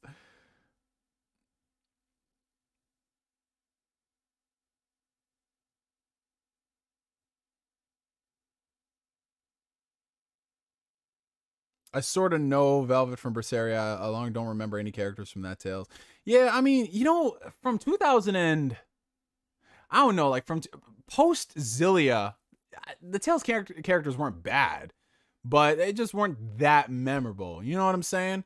Well, okay, I need a gut check on this. I need a gut check. And we're not counting a rise in that, what I was just saying. I was talking about Zestiria and Berseria. I need a gut check on this. I personally believe that the majority of Tales of Exilius cast is God tier. I love that fucking cast, man. I love that cast. I love that cast, bro. I just love how you got Alvin. Alvin and his trifling ass. It's like, better not fucking betray us again. I was like, no promises. That's literally the entire game. Alvin fucking betrays you every other hour. Yes, Magilu is the best. Speaking of Doki Doki, my physical copy finally came in. Oh, that's awesome. You know, I was this close to buying the physical copy, but then I was like, yeah, I'm gonna wait. I mean, I'm not gonna wait, but I bought the game digitally, and I'll just wait for the physical. Well, I mean, the physical copy is so cheap. I might as well just buy it. Fuck it, dude. Alvin to me was like the definition of a cool character. But at the same time, I would hate having this dude as my friend because I can't trust this dude. Alvin's the type of dude who, when y'all are ordering food, he ain't got no money, but he says, order wings. But if he's really a homie, you still order wings because that's your homie. But at the same time, Alvin's the type of dude where if I say, yo, we gonna host a party at my crib, he's like, bet. He invites everybody. He says he's gonna bring all the bitches and there's just one chick. And she's dating somebody who's there. And Alvin's also the type to not help you clean up afterwards. Damn. Say it ain't so. Alvin has his reasons. Well, what are his reasons, Asbelon? What the fuck are his reasons? I need your dissertation on this, sir. Maybe Troy was too expensive. I love the cast, but depending on who you ask, they might say otherwise. Well, I mean, that's the thing. Everyone has different opinions on the Tales cast, with the exception of like Zestiria and Berseria. Most people are like, I could do without them. You know what I'm saying? Except for Magilu. Oh, so we're talking about the Troy Baker shit? Yo, dude, that was so... No, Asbelant, I give you permission. Go ahead, bro. Say it. But that was really messed up, dude. That was messed up what they did to Troy Baker because, like, okay, we get it. It's all, so for those who do not know, is anybody who's watching right now just like, I have no fucking idea what you were talking about, but I'm still watching. All right, let me bring y'all up to speed. Oh, Zoidberg, what's up, bro? Good to see you. Let me bring y'all up to speed about what happened. So in 2008, there was this, if you couldn't tell, we've been talking about the Tales franchise, RPG series. There was this game called Tales of Vesperia, right? Came out in 2008 as an Xbox 360 exclusive. Now, what we had started to see around that time is once the PS3 started gaining popularity in Japan, all of those JRPG exclusives that were on the 360, they ported over to the PS3. And to make up for the long wait, they went and they added in a lot of bonus content. So in 2009, Big Nate's like me. I don't know what the fuck y'all are talking about. I love you, Big Nate. Thank you, bro. And Don Otaku, of course. So in 2009, they re-released it on PS3 called Tales of Vesperia. I forgot what the subtitle was, but it was Tales of Vesperia PS3 in 2009. And unfortunately, that version stayed exclusive to Japan forever. We didn't get any type of localization. Now, if you were playing the Japanese version, it was all good because what they did was they added in a lot of new dialogue, some new characters, cutscenes, things like that. Basically, they did like a remastered version of the game with a whole bunch of new stuff. And of course, with new content means they recorded new dialogue. In 2000, thank you, sir, Scriptastic. In 2019, they re-released Tales of Vesperia for the 10th anniversary across multiple platforms, PlayStation, Xbox, Switch, PC. And it was all well and good because we're going to get that new content. But they did not bring back some of the original voice cast to re-record that new content.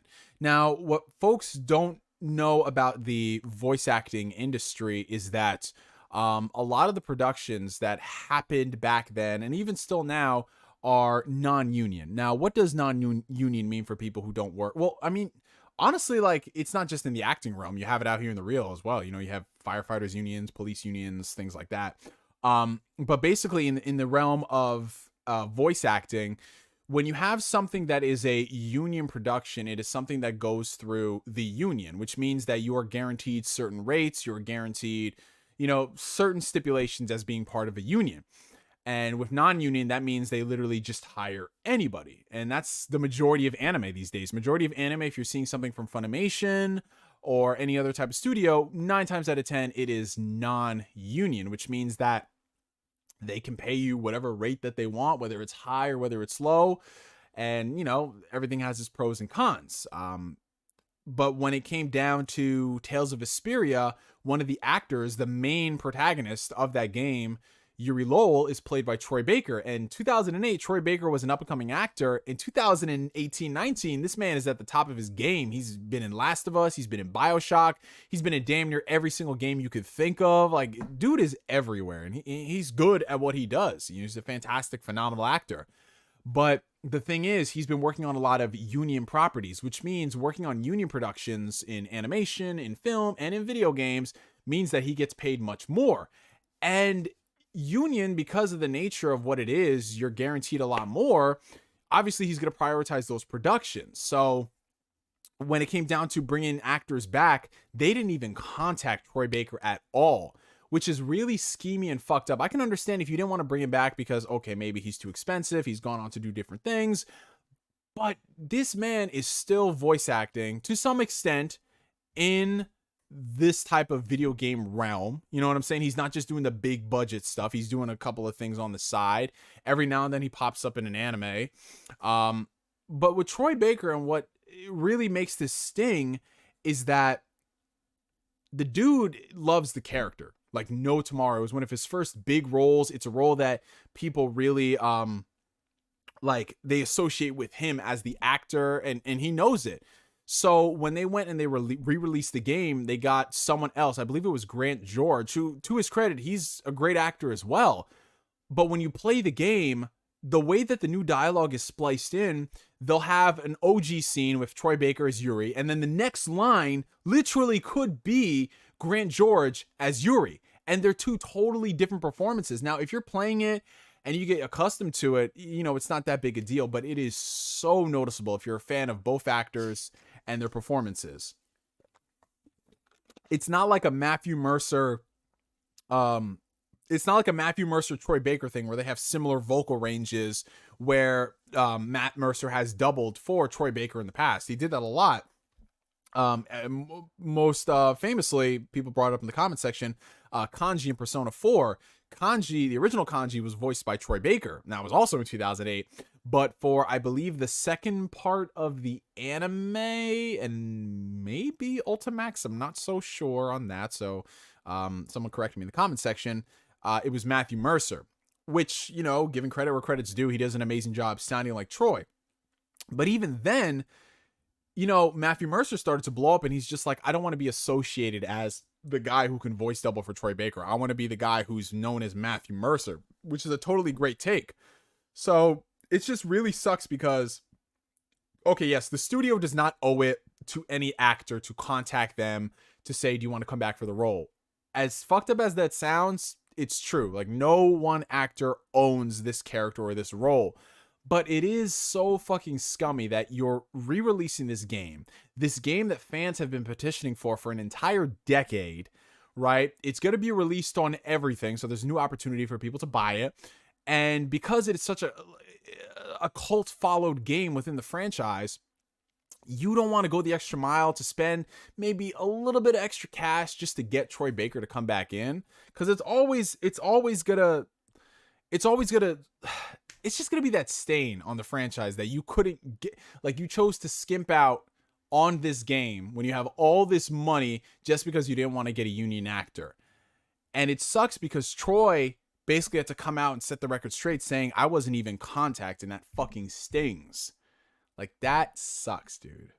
That really does. Does Matthew Mercer hate it when people say he sounds like Troy? Yeah, he doesn't really like that at all, man. And honestly, I would get pissed off at that too. Like, if I'm an actor and I'm trying to do my own thing and everyone's like, oh, do the Troy Baker voice. Like, you know, I mean, in the beginning, it's cool if I'm getting all these like, listen, if I could make some money off of voice doubling for celebrities, no questions asked, I would love that shit. That's extra guaranteed money. But at the same time, I want people to know me for who I am. Yeah, it's because it came down to price. But again, that sucks, man. What game are we talking about? We're talking about Tales of Vesperia Definitive Edition, Chet. We're talking about how they didn't bring back the main actor who played the character for the re-release, and now the dialogue is between two different actors playing this character, and it sounds so off.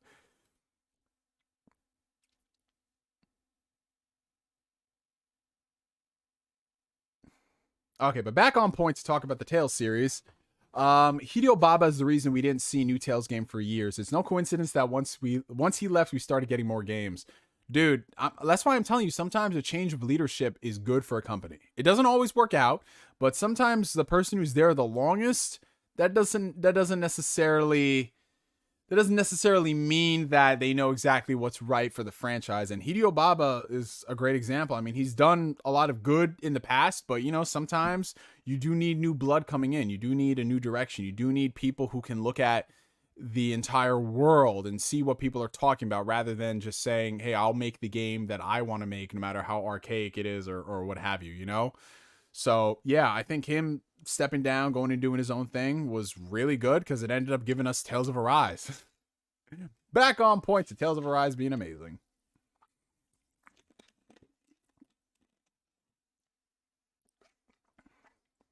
When Alvin's family came over for Olympios, his father died and his asshole uncle started running his mom and me. Alvin, so his mom basically became a potato.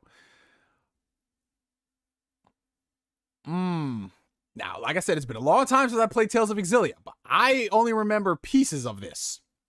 Now, was this in like a book or something? Or is this in something I'm not even I gotta go back then.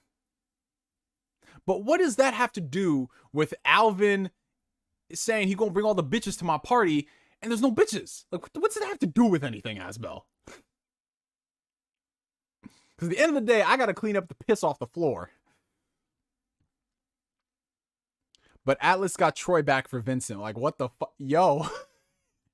Yo. Bamco's grimy. How does Atlas get Troy Baker to come back for no disrespect, for a niche puzzle game, yet Bamco, this big-ass fucking studio with all this Naruto and Dragon Ball money, they can't get Troy to come back for a damn remaster of a Tales game? Like, my God, bro. Dude, yeah, he was Excalibur. Excalibur. Dude, the difference between Troy and Grant is so different, man. So different. Like, I got used to it, sort of, when I was playing through Vesperia, but it just, man, like, I restarted another playthrough on Xbox this summer. Dude. Because now it's different. Because before, I was listening to it through my Switch's headphones, and now that I have it on Xbox, I was playing it with my surround sound system, and I'm like, you're not Troy. This is bothering me. Hey, bro, are you getting the Steam Deck? Yeah, so I did pre-order the opportunity to get a Steam Deck, because from my understanding is that pre-order doesn't guarantee you the Steam Deck, it just guarantees you the access and opportunity to maybe buy it. I don't know. But yeah, I did pre-order it. I pre-ordered the most expensive version because I have lost control of my finances. But I'm going to wait for some of the reviews to come out for this model in particular before I actually plop down like the $600 or so. Because I mean, I'm excited about the idea of a portable gaming PC, especially being able to play some games at 60 frames. Like, that's awesome.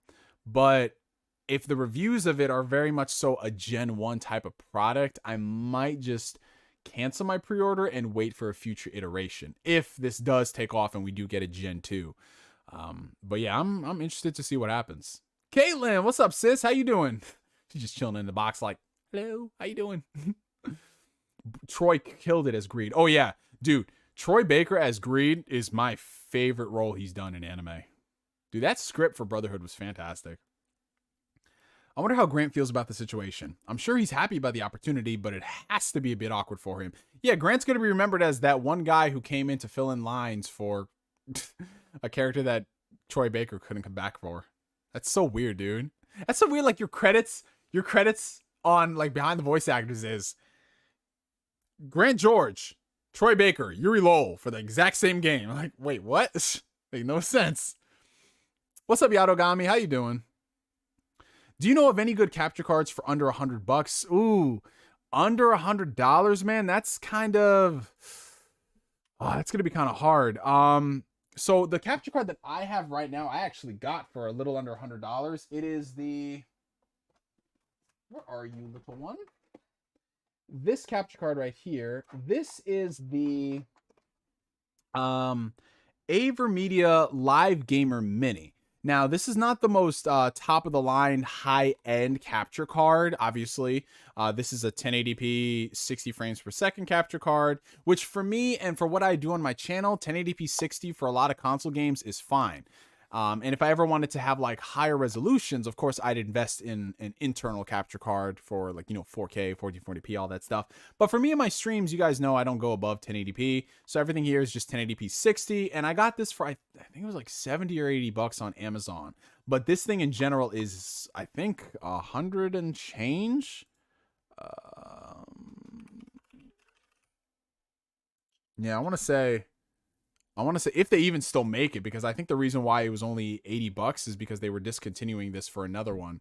But yeah, bro, I'm looking at all the capture cards on Amazon right now, and most of them, if you want to get a really good one, bro, you are going to have to plop down at least like $200. You know what I'm saying? Because you can get some of the really older ones for cheaper, but if you're going to spend well over $100 anyway, I would say just get something like the like, I don't know, like I'm just trying to see right here, because obviously the best ones are going to be the internal ones, but not a lot of people have, because a lot of people I know, they stream from their laptop, so obviously they want to have something portable. And that's the thing that I do like about this. I can actually use this across my gaming PC, my laptops, MacBooks, and it's really convenient, man. You know what I'm saying? If I ever did want to stream on location somewhere, you have something like this. But yeah, like I said, since I don't do a lot of game streams, I don't really care too much about 4K 60 and all that stuff. And just in general, if I ever wanted to play a game at like higher fidelity settings to stream, it's much easier to do it through the computer. You just, if you have a gaming PC, buy the game, stream it, you good.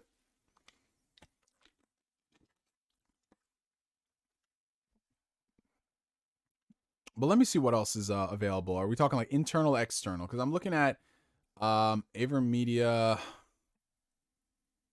I think it was the Live Gamer 4K. Like that one is on sale right now for $212.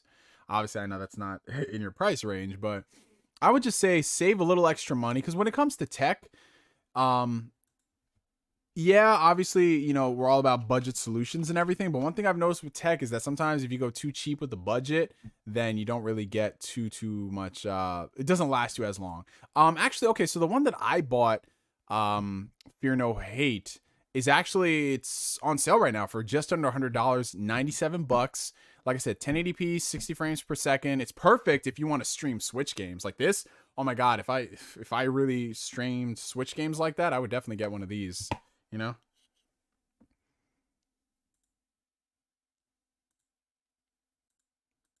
All right, so we got a $9.99 super chat coming in from the homie John McKinney. According to IMDb, in Disney's Hunchback of Notre Dame, Esmeralda was originally going to kill Judge Frollo and almost gave the film a PG-13 rating. If the live-action remake goes for PG-13, I say go with that ending. And yes, I am in 100% agreement with you, John McKinney. That movie already was pushing the boundaries of a PG rating. I mean, if anyone watches Hunchback of Notre Dame, whatever, it's really dark. It's a very dark movie. Like, there was a time, once upon ago, where Disney did produce a lot of dark content, and now they still have some dark elements, but not to the same degree as fucking Hunchback or The Lion King, which is essentially Hamlet when you think about it. But yeah, that would be dope if they did it. But Disney these days, the live action movies they do, it's gonna be Disney-fied. You know what I'm saying? What are some of your favorite Johnny Young Bosch roles? Also, how do you feel about him as Broly? For me personally, I feel he was a miscast. So some of my favorite Johnny Young Bosch roles, of course, we got to go back to Power Rangers, obviously. But I loved him as Vash and Trigun. Obviously, Nero from Devil May Cry, because you listen to his voice so much when you play the game. In addition to that, I mean, obviously Ichigo from Bleach, good job on that. I really liked his the character from Haruhi Suzumiya. There was one conversation, I forgot his name. You guys know his name. In Haruhi Suzumiya, the other guy opposite Kyo. He had this whole conversation when he was like low-key trying to explain, because you know something was off about him. You knew something was off about this guy. I guess he was trying to explain something about Haruhi to Kyo without actually saying it. And I always just remember that line from the show. What else did he do? Okay, I'm trying to think of when I really watched a lot of dubbed anime. That was in the 2000s, mid 2000s. Fuck! Lelouch from Code Geass. Duh. How did I fucking forget that for a second, man? Holy shit. But to answer your question about how I feel about him as Broly, well, to be honest, I haven't seen any new material of Broly that he's done. I know he's in Dragon Ball FighterZ as Broly, so I'd have to go and actually play through the game to hear all of that in the context. But yeah, just based off what I've heard, most people are kind of indifferent to it. A lot of people don't care for it, which is not a good sign, considering, you know, Vic crushed that role. And if you were going to get someone to replace Vic, at least have someone in that same range. You know what I'm saying? Like, I could see him as regular Broly, but when he goes into the Broly, the legendary Super Saiyan Broly, Johnny Young Bosch, that his range doesn't go that far. I'm surprised Vic Mignogna's fucking range went that far with Broly. Yu Narukami, yeah, it's true from Persona, that's right. I will say he does saying Izanagi the best. When he's you know, when it goes for the critical, he's like, Izanagi! Yeah, if we actually see a like full-on dialogue with him, which I assume we're going to get in the movie, then I think we'll be able to make a better assertion of what he can do as opposed to just grunting, you know? Yeah, he did do Adachi as well. Why did I just forget Persona 4 for a second? That's so fucking weird. That's so fucking weird. It's like I'm forgetting Persona 4. I'm forgetting Tales of the Abyss. Oh my god, it's like Chain of Memories all over again. Why am I forgetting everything? It's like the further we go in this stream, the more I forget. In this place, to lose is to find, and to find is to lose. That is the way in Castle Oblivion. That was such a good line, man. I love Marluxia. You know what the crazy thing is? Until Chain of Memories came out on the PS2, I was calling him Marluxia this whole fucking time. Marluxia. I still think that sounds cool. Marluxia. And then Larxene, I got that pronunciation right. Who else did I mispronounce? I think it was just Marluxia. Let me see.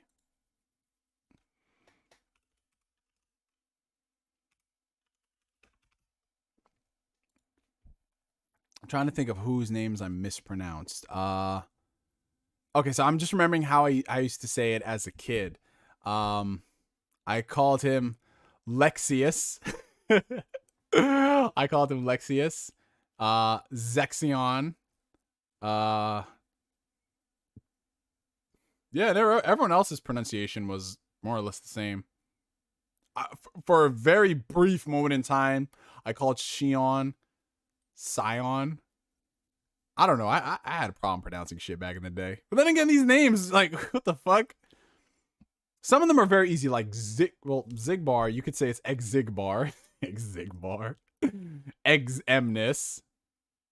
Because the Z's are the X's are Z's in Kingdom Hearts. Except when the Z's are actually Z's.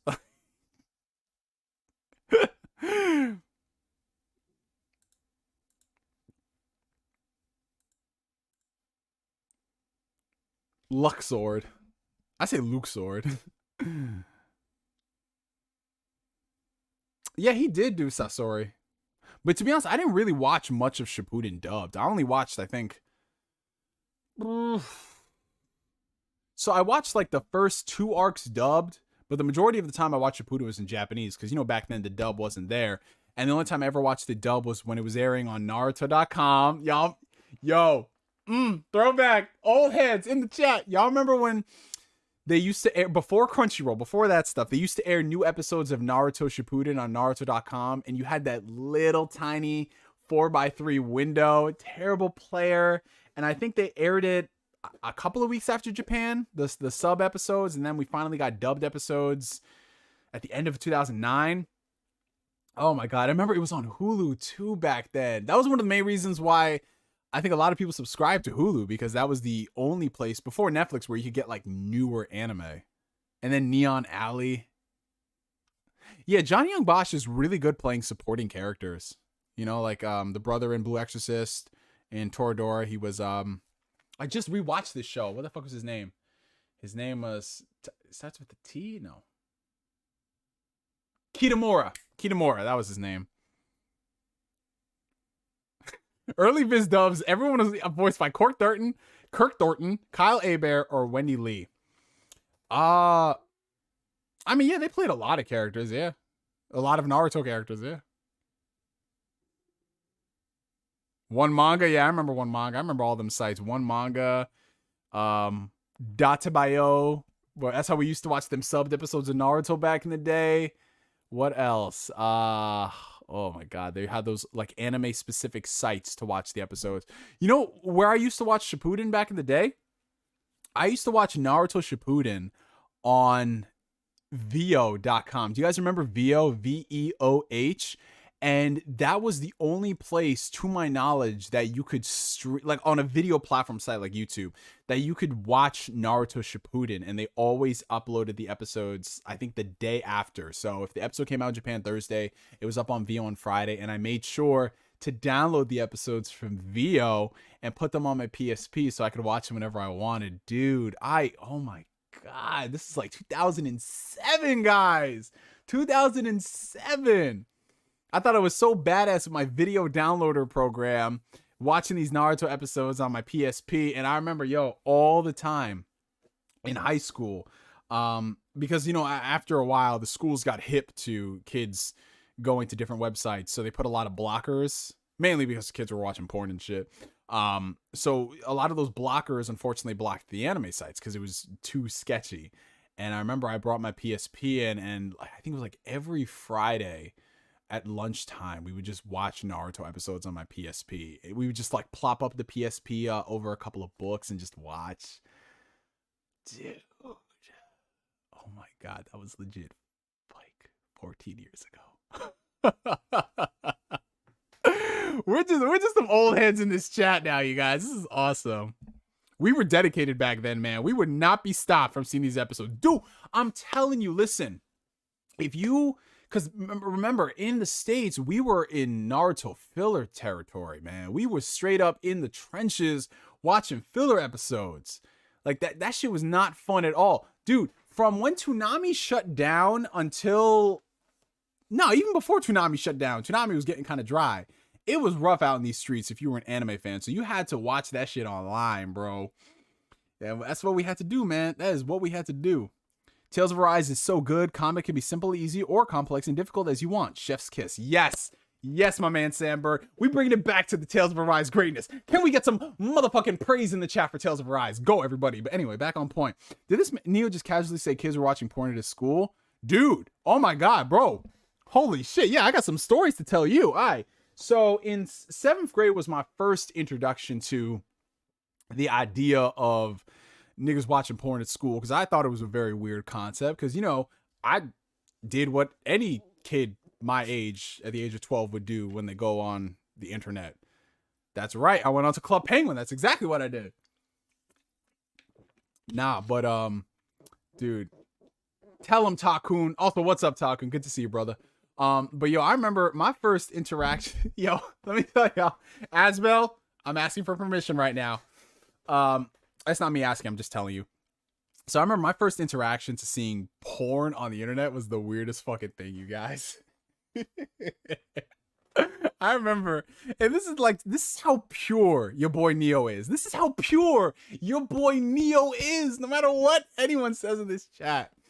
I remember I was in 6th grade and I was on the internet doing an assignment for school. And I was like curious, right? Because, you know, this is my first time on the internet. I was like, wow, this is the internet, man.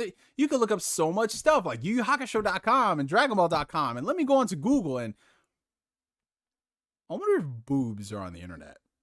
And so I literally just typed into Google boobs. And then I saw boobs and I was like, oh my God, you can get this stuff on here? And so then I was just like keeping this secret to myself for a while. I was like, oh my God, you can actually boobs on here. I was so paranoid that I used to delete the search history from the computer. Because, you know, back then with the auto fill in shit and everything, yo, it'd be putting you on blast, man. So I made sure like the second bro, this is the crazy thing. This is the crazy, oh my God, Pong, what are you still doing here? Yo. Bro, no ammo for Pong. No ammo for Pong. Now, Pong, you were, man, this man Pong was around when they were drawing boobs on the cave walls. What? Anyway, Old man Logan says, turned out it was porn.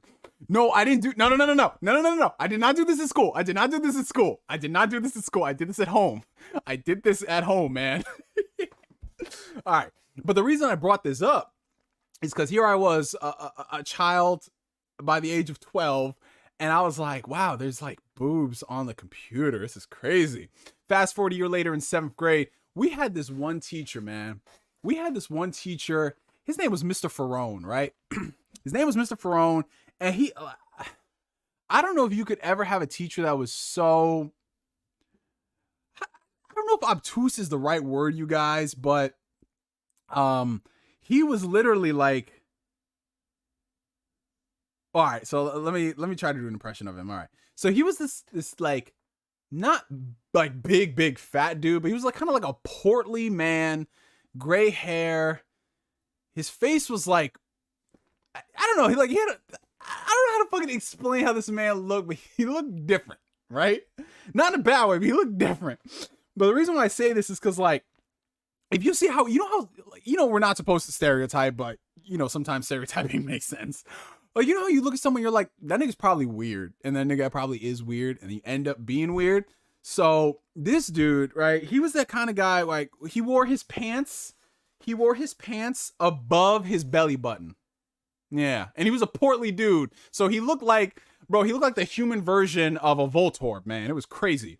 So he wore his pants above there, and he would always talk like this. He didn't have like a Boston accent or anything, but he would always talk like this. And you can tell like this dude is not hip with the kids, man. Like, you got some teachers that appearances are deceiving, and they're like, oh, you actually really cool, right? But he was a weird dude.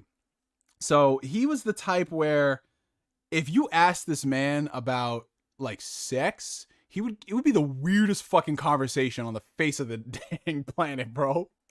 And the reason why I say all this is because he's the type where if he just says, okay, he's like, okay, guys, so what we're going to do today is you're just going to do these assignments. It's going to be on page 37.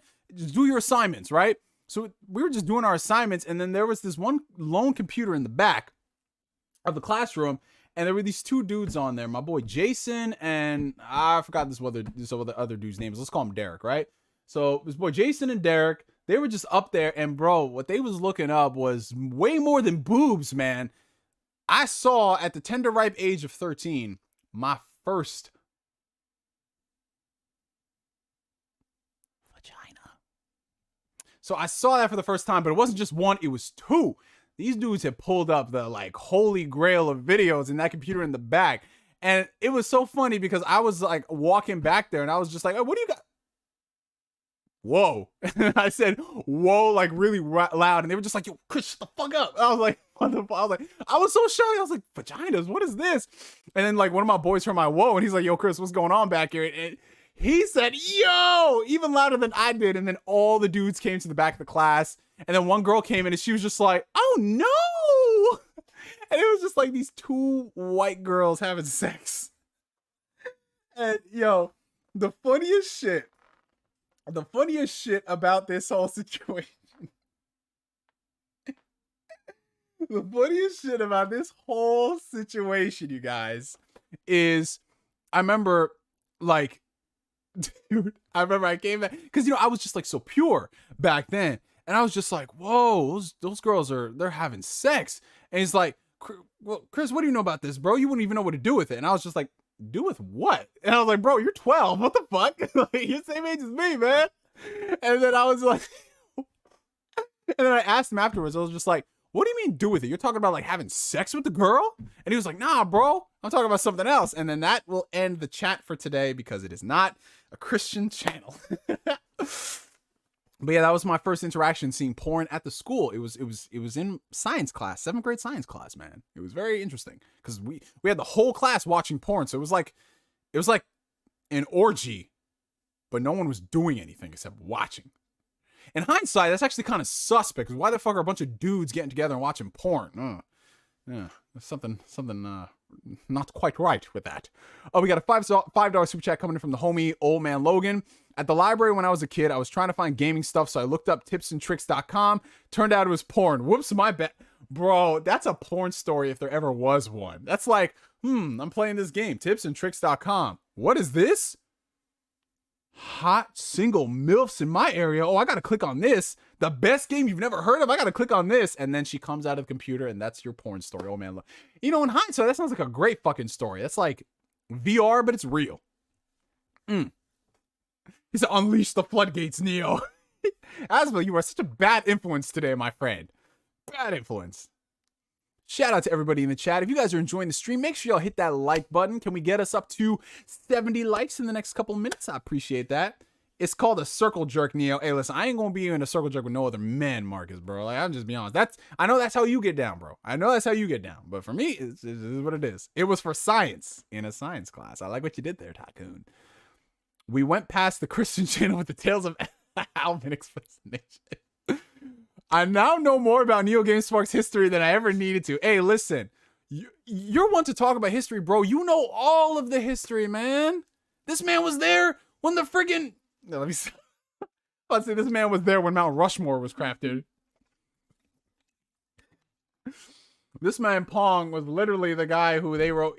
You know, that does make sense about Pong. I ever wondered how they were just like, why are all these old... fucking scriptures and shit in the Constitution, the way they talk, I'm like, that's very weird. Did they all speak like that back then? And I'm like, oh no, Pong wrote everything back then. That's why. You need to rename this millennial storytelling with Neo. Oh, chat, we've gotten into some, everyone in this chat knows that this is like very tame story by comparison. This is very tame storytelling. We get into some crazy stuff.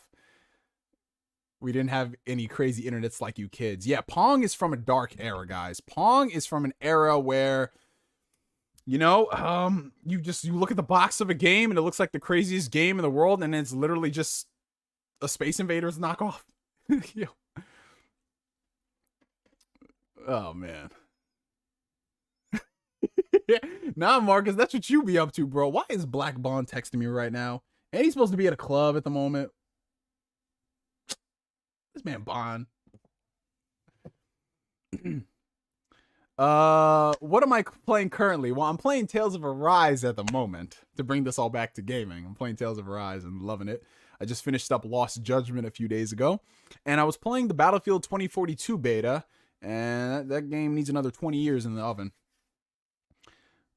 Thoughts on Dave Chappelle's new special?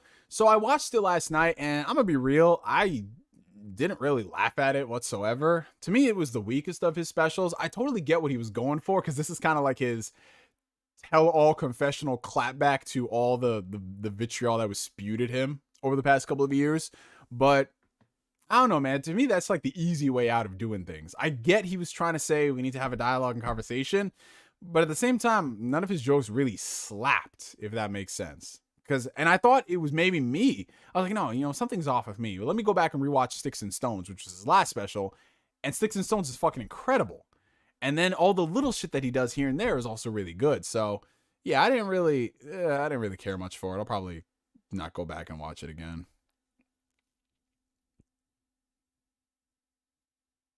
Middle school girls were giving up neck under the stairwell. Yeah, bro. Shit was wild back in the day. Bro, I remember the first time we found out someone in our grade had sex. Obviously it was in 7th grade. Gotta go do the shop. All love and respect, brother. Thank you for the laughs. Oh, thank you for coming through, Pong. I love you, brother.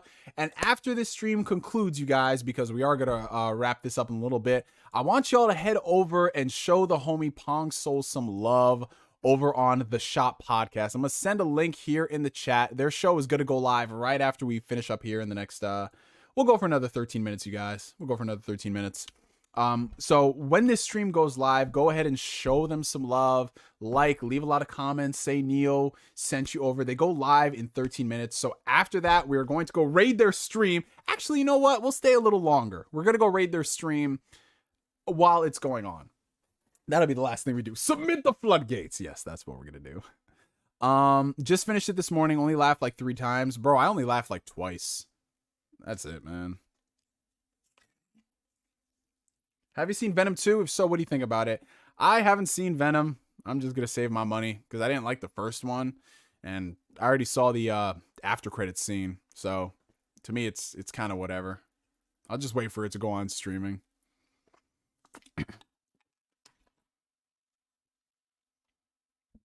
Hey, NKDN, you got to prioritize yourself, man. Yourself, your safety, all that stuff, bro.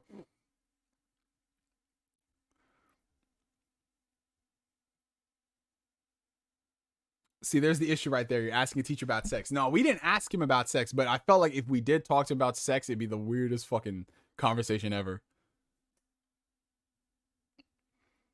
Pong has a podcast. I thought he was a professional guest. Cool to see he's got a show. Oh, no.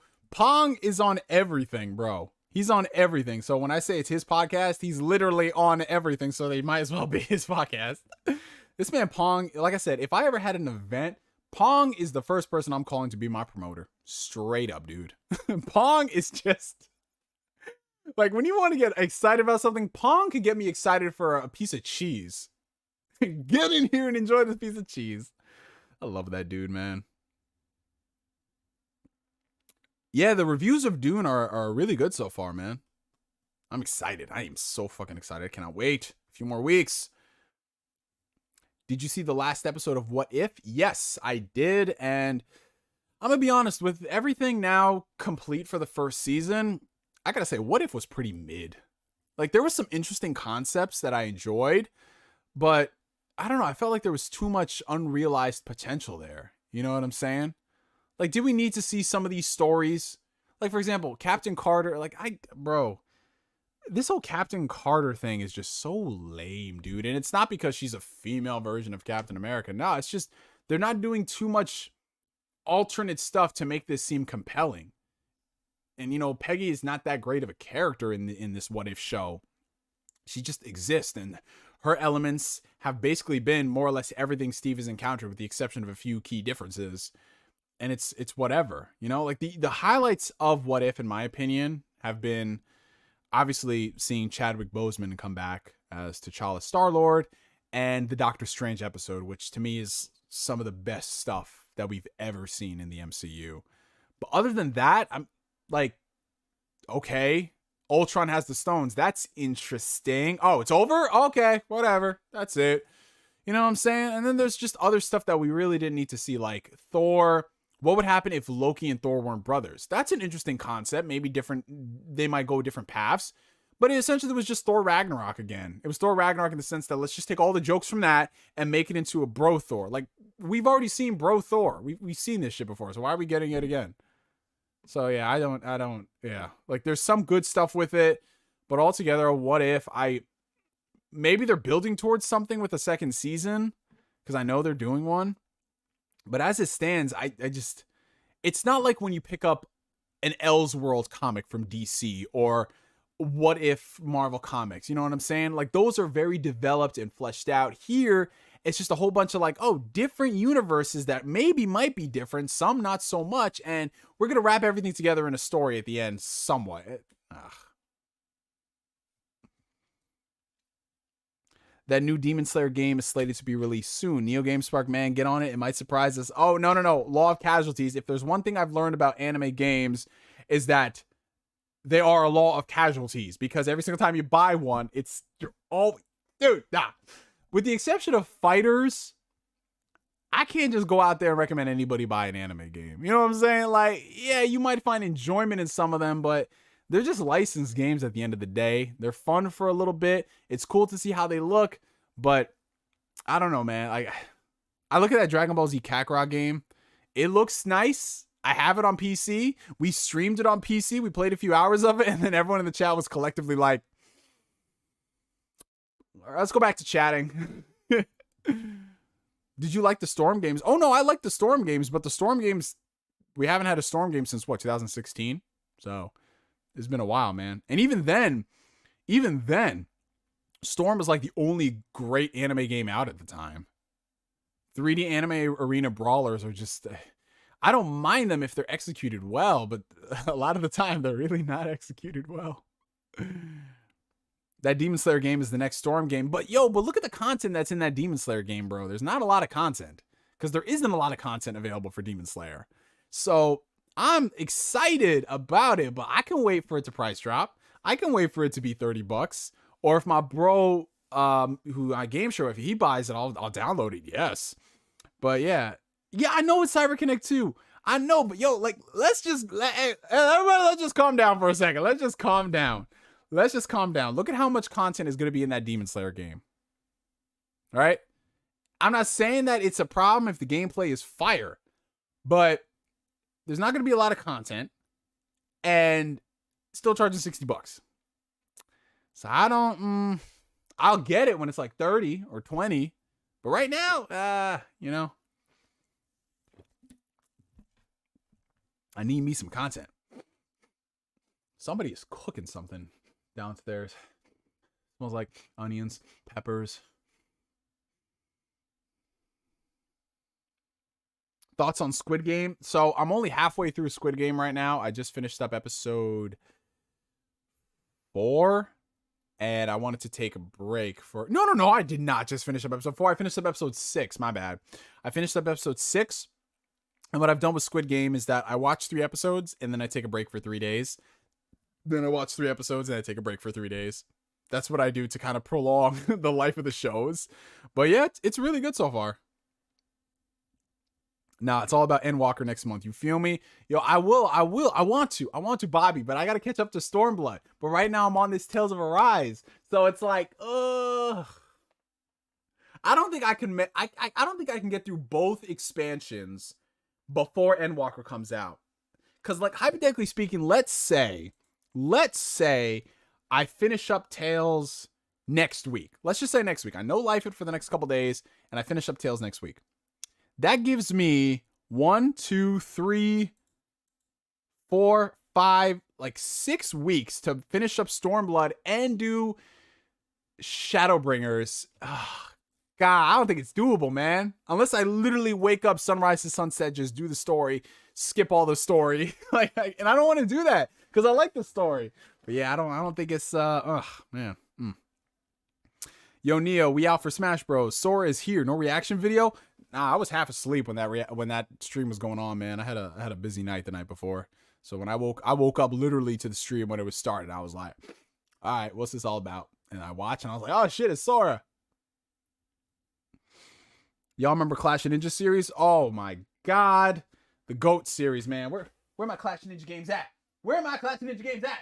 Where are they? Nah, seriously, where are they? Holy shit. I just got a whole bunch of... Oh, shit. I got some classic games in this drawer.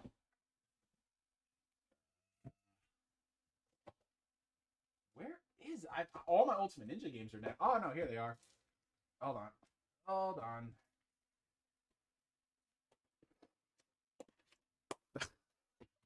Oh, it's some OG stuff right here, man. It's got some OG anime games. Since we're on the topic of anime games, I'll bring these out. What do we got in here? What do we got down here? Jesus. What is this from? Is that from my TV? Yeah. Alright. Anime games, y'all. Anime games coming right at you. Anime games coming right at you. Now, this is not every game in my collection, but it's a good chunk of the anime games that I own. and then randomly a PC copy of Dragon Age 2. I think I got this because it was on clearance a few months after it came out. That's a testament to the quality of the game. Yeah, physical PC game. That's wild. So yeah, so this will be our last little mini segment before we call it a night. I have this random assortment of anime games. The majority of them are probably still upstairs. I'm trying to see if I have any more in here. Oh no, I have a couple more. Hold on.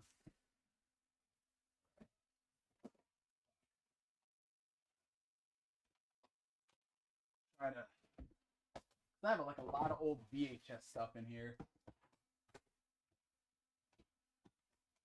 A lot of old stuff in here. My God.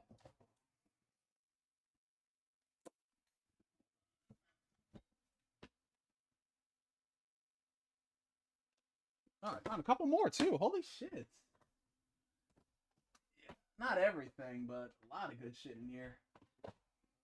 Okay, so let me get Dragon Age out of the way. So we're going to do a quick run through of this giant assorted pile of anime games real quick. All right, NeoGameSpark, who was you getting busy with? She might be watching. Anyways, so let's see. Oh, starting out, of course, you got to have the GOAT. Gotta have the GOAT. You gotta have the GOAT. Dragon Ball Z Budokai 3, still to this day, one of the greatest anime games and one of the greatest unfinished games of all time. Yeah, the crazy part about Budokai 3 is that they wanted to do so much more with this game. And if you look into the files of the game, you can see. But still, what they came out with for an annual anime game, my God, Budokai 3, fucking top tier, man. Let's see.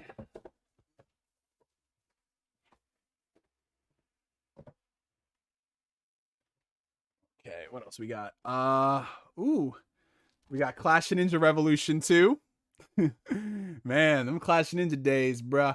I love how this is such an interesting box art. Look at this box art, right? You got all these characters here, Naruto, and then in the corner, Demon Sasuke and Itachi, because, you know, everything makes sense. But yeah, we got Clash of Ninja Revolution 2. Naruto Ninja Council 3. Honestly, I shit you not, you guys. I bought this because we had a school field trip and I wanted something new to play on the way there. And I was like, oh, I love Naruto. Oh my God, there's a Naruto game for the DS. And I got it. And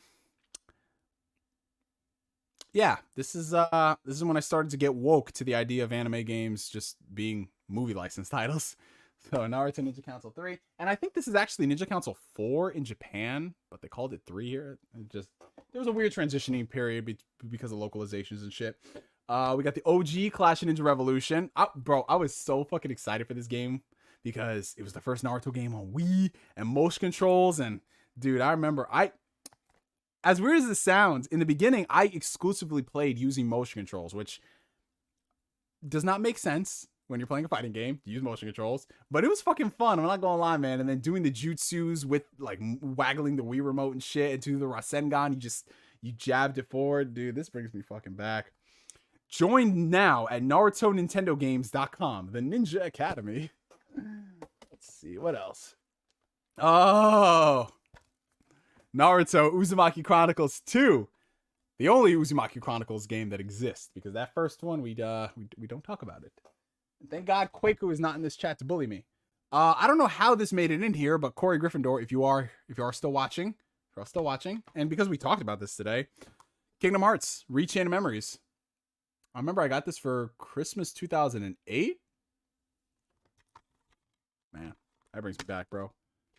I always loved the art for this game. I always loved that. Okay, let's see. Naruto Shippuden Legends, Akatsuki Rising.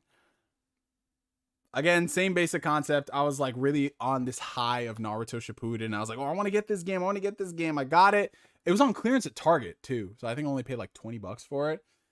Yeah. Oh, dude, you know what was so awesome about the PSP, man? One thing I loved about the PSP was just like the labels. You know what I'm saying? Like PSP only on PlayStation right there. That's so fucking clean, man. So clean. Let's see what we got here. Dragon Ball Z Budokai Tenkaichi. One of the few Dragon Ball games where you couldn't transform into your character. They were actually separate characters. It was the weirdest fucking thing in the world. But, you know, so what they say, everything else was just training. The ultimate Dragon Ball Z and Dragon Ball GT fighting game. Because GT came out, I want to say like a year or two before this. So, you know, they had to advertise it as both. But, yeah, Dragon Ball Z Budokai Tenkaichi. What do we got here? Oh, of course, we got the GOAT. Budokai Tenkaichi 2. Oh, it's greatness right here. Naruto Ultimate Ninja Heroes 3, which is also XL 3 in Japan, but they didn't want to call it Ultimate Ninja. They didn't want to call it Ultimate Ninja 6 because they were putting it on handheld. So like, people are going to be confused. So we'll just call it Ultimate Ninja Heroes 3, but it's the same basic concept. It's Ultimate Ninja on a handheld. And for what it is, man, this game was actually really fun. This is all types of nostalgia right now, guys. This is crazy. Oh shit. Oh shit, man. Everybody get ready to bow down. Bow down to what is, in my opinion, one of the very best Naruto games of all time. Bow down to Ultimate Ninja 3. Ooh. This shit, I don't even gotta say much about this. Y'all know what this is. Y'all know what it is. Of course, what Dragon Ball Z collection would it be complete with Dragon Ball Z Budokai Tenkaichi 3? Dude, there's like 150 characters in this fucking game. A lot of them are clones, mind you. But man, it was fun just to have all these different characters. And the mod potential on this game, like go on PC and you look at the mods for this shit. Crazy, bro. Let's see what we got here. Randomly, I have the Kingdom Hearts 1 disc. I don't know why this is out of the box. This is very concerning, but there are... This is a really old game. This is really old. This actually isn't my first copy of Kingdom Hearts because that's my sister's. This was something that I bought. I got this, I think. Okay, that's another story I'll share for another time. It was really funny. But yeah, we got a second copy of Kingdom Hearts, I think like 2 years later or a year and a half later. But it wasn't greatest hits though. That's the crazy thing. It wasn't a greatest hits box. It was the standard box, but with this game disc. It's interesting. Of course, we got the rest of the Budokai games. The game everybody loves to hate because of the fucking board game. You know what? I didn't mind the board game, man. It was fucking different. As a kid, I hated it, but it was interesting. You know, it was something different. That shit got cheap as fuck when you saw those enemies come over to you. Oh my god, Kid Buu. OG Dragon Ball Z Budokai, which to this day still has some of the most impressive cutscenes in a video game. Period, man. Like they really went off when they made the cutscenes for this game.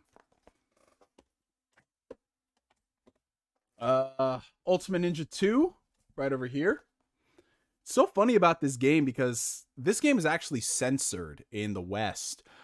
In Japan, Ultimate Ninja 2 actually came with there was a crossover thing going on with the first Naruto movie. And because the first Naruto movie had not come out in America yet, they took out the main villain. I think his name was Doto Kazehana. They took him out from this game. But the irony being, this game literally came out like 2 weeks before the movie in the States. So it's like, what the fuck?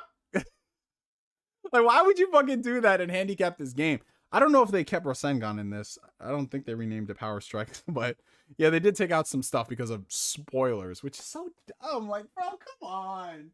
That was really an error. That's when you're making too much money that you can censor games because of spoilers. OG Naruto, Ultimate Ninja. Still one of my favorite box arts with all the different characters on here. That brings me back, bro. This is, I think, one of the first games I ever ordered from Amazon.com. The bane of my existence in video game form.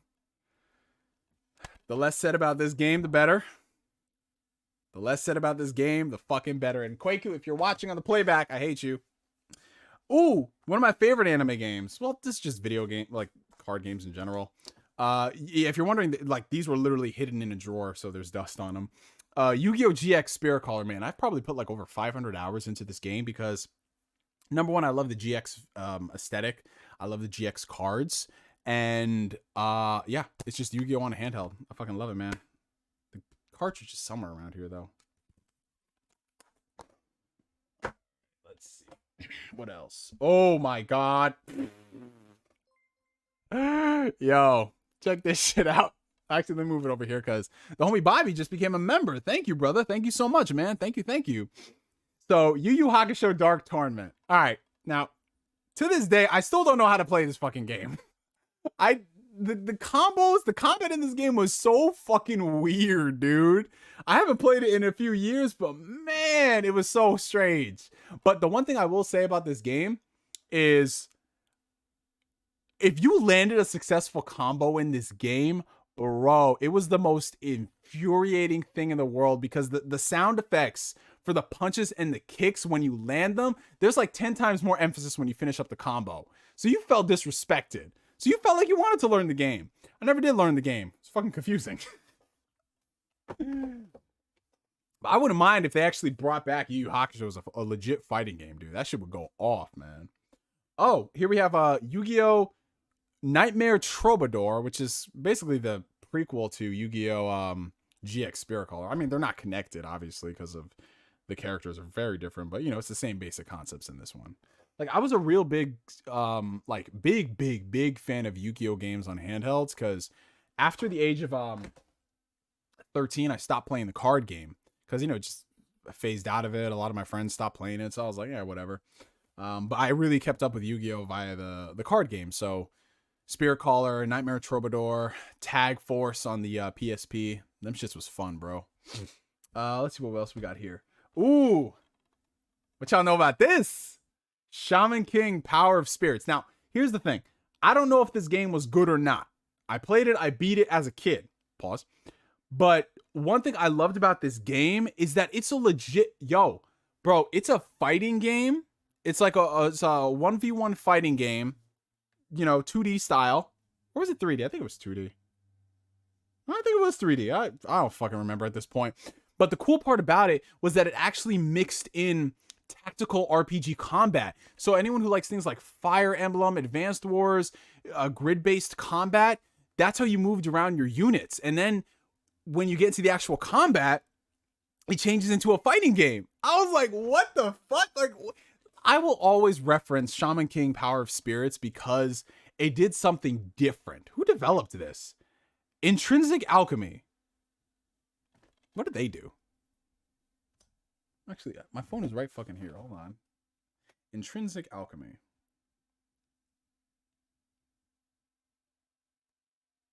Oh, that was an engine. Fuck it. No, that's not the developer. That's an engine. Who the fuck developed this? Was it just Konami? One sec. 1 second, guys.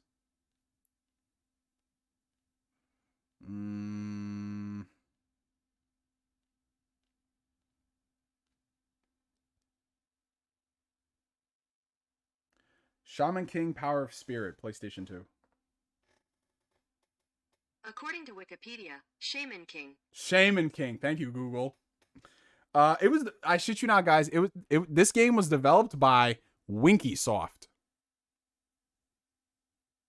Winkysoft. They went defunct in 2015. What else did they work on? They worked on a lot of arcade games. Super Robot Wars.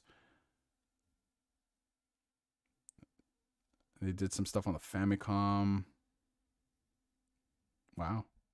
But yeah, it was an interesting fucking concept and idea.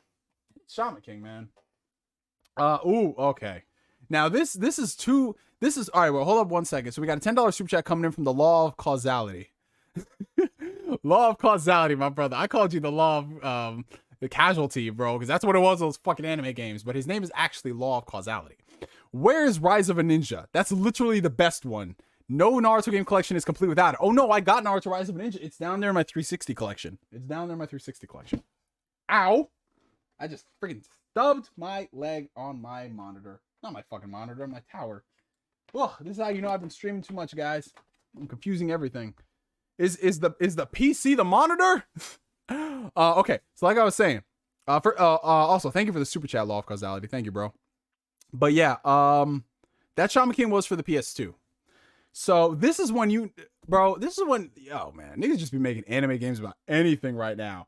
we made a fucking anime game about tops, and it's called Beyblade V4 Super Tournament Battle. Bro, I don't even know how you play this game.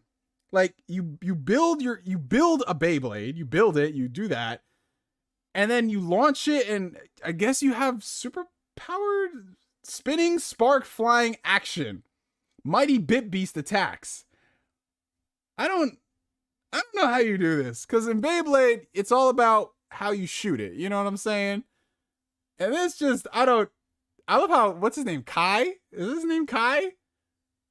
I don't even know what his name is, but he's the main character. And then you have Tyson in the back, and then you have, what's his name?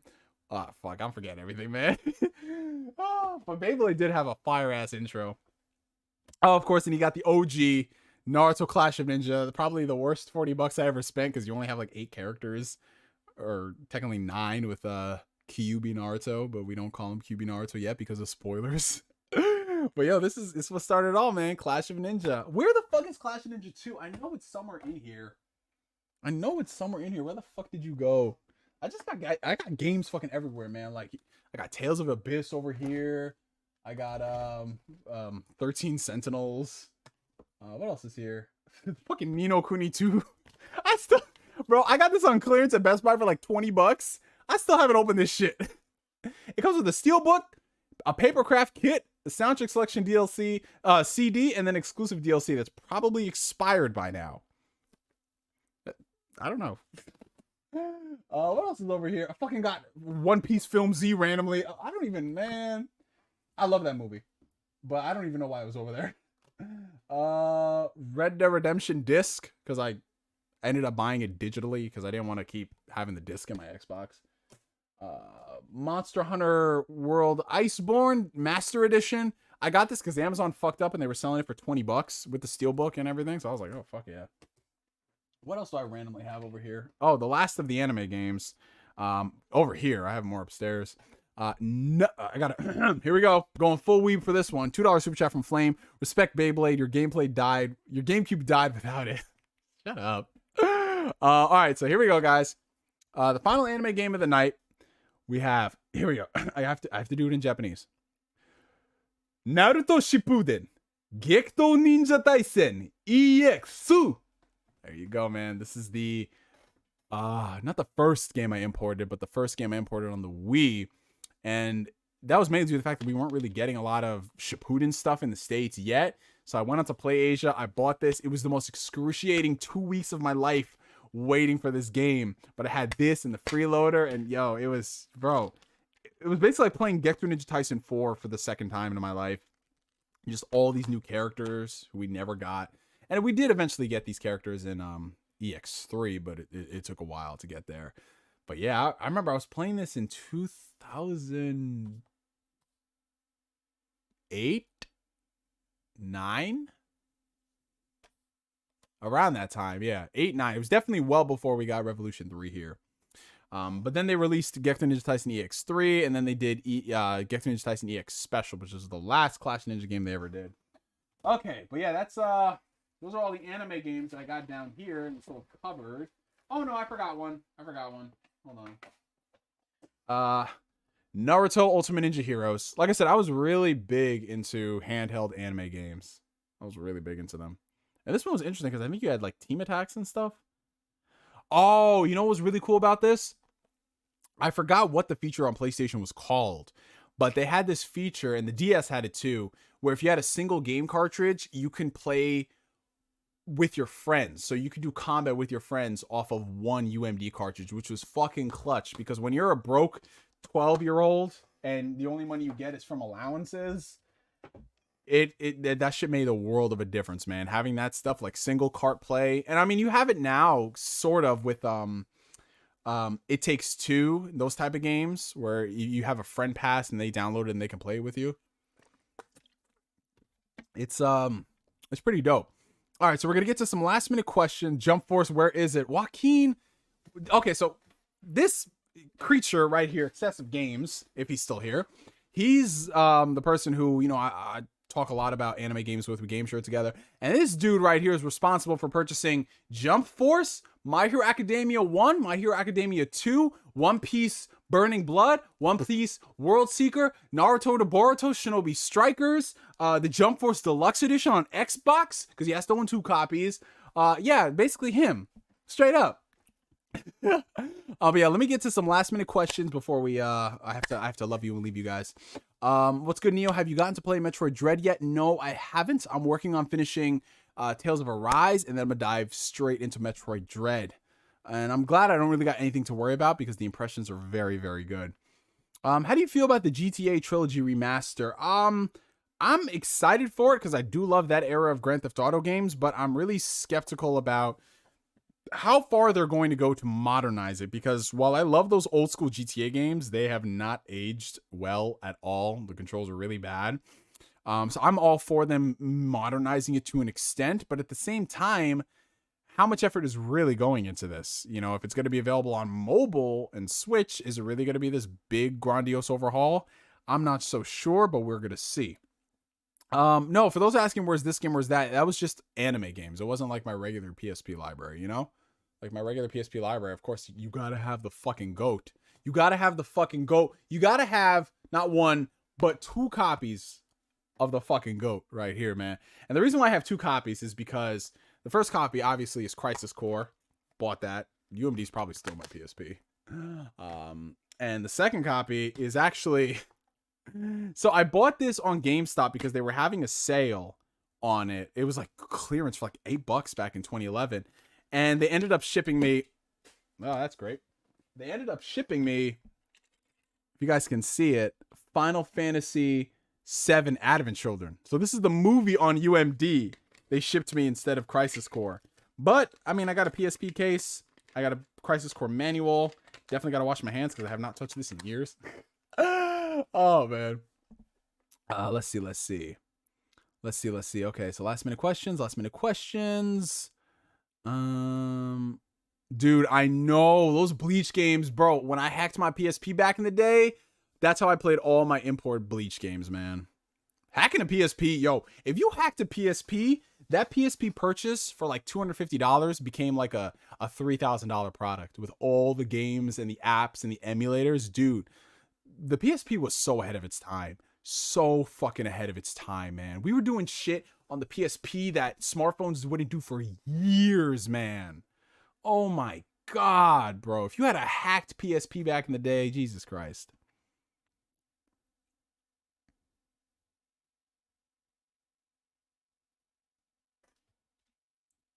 How old is everyone? Well, I'm 37. So there's that.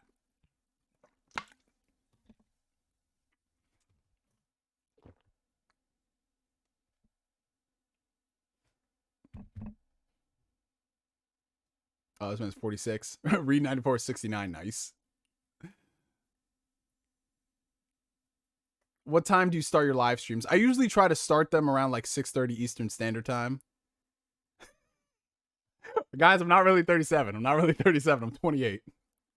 28, guy. Man said 37.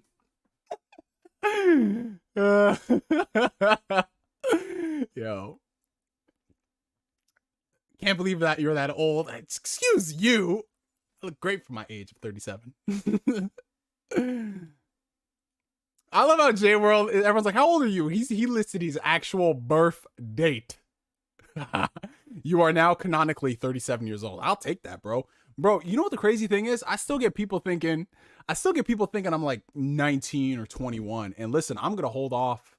I'm going to hold on to that as long as I can. Because if I ever become an actor in Hollywood, I'll play a 19-year-old. I'll play a 19-year-old. I'll play a 21-year-old. Let's go. Let's get it. Let's get it, man. Oh, you're turning 30 next week? Oh, okay. So let's wish a happy early birthday to the homie Pierre in the chat. Longtime supporter, longtime viewer of the channel, and just an overall dope dude. Happy birthday to you, Pierre. I'm gonna wish it to you again next week, you know that. But happy birthday to you, brother. Happy birthday to you, brother. All right, you guys. So we are getting ready to wrap up the stream right now. But the last thing I want to do is I want to go and stream bomb. I don't know what the term is. Oh, $2 super chat from Flame. Signal boost for Don Otaku. Doki Doki when. All right. I promise y'all. Legit promise. I didn't promise last time. Doki Doki will resume next week. I promise you that. Promise. And I did not promise before. I said maybe it'll be back. Promise. Next week. But you all better fucking be there. Everyone asks about this Doki Doki shit better fucking be there. All right, anyway. So two last things before we go. So first things first, we are going to go ahead and do our usual hydration check because you guys know we got to do that. And then second, we are going to stream bomb or raid. Like I said, I'm an old man, guys. I'm almost 40. We are going to stream raid our guys over at the Shop podcast. Pong Soul is a guest on that podcast like he is on everyone else's podcast. And we are going to go Neo Capping. J-World, man, young blood, don't talk to me like that. I knew you since you were in diapers, bro. Come on, man. Don't do this to me. Man, you over here talking about that Tales of Destiny. I was there when Tales of Destiny came out. I was there for Tales of Fantasia. Oh, God.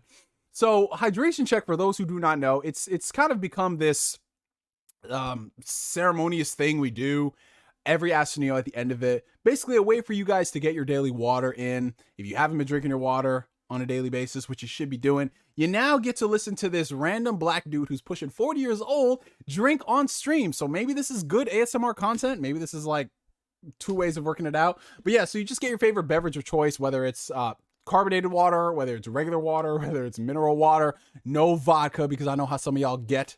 It was like, oh, it's clear and it's in a cup. It's water to me. But we're going to be doing a hydration check, which is just essentially us chugging. That's it. We're just chugging water. That's all we do. Does soda count? I mostly drink soda. I mean, go ahead, Chet. Go ahead.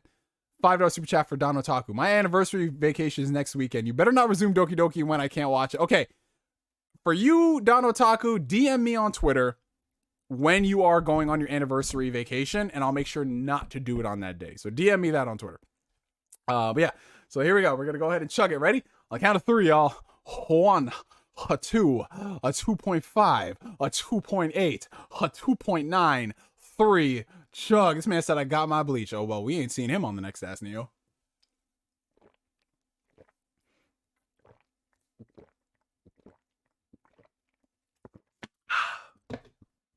Thankfully, that water was mostly flat. Unlike most things in the world, you don't want things to be flat.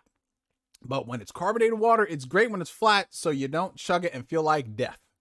Came back just in time. Daniel Pack, my guy. Love to see it, bro.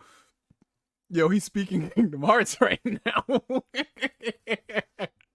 All right, guys. So we're gonna, okay, everyone who's still here, all 63, 57 of you beautiful folks. So first things first, make sure y'all hit that like button.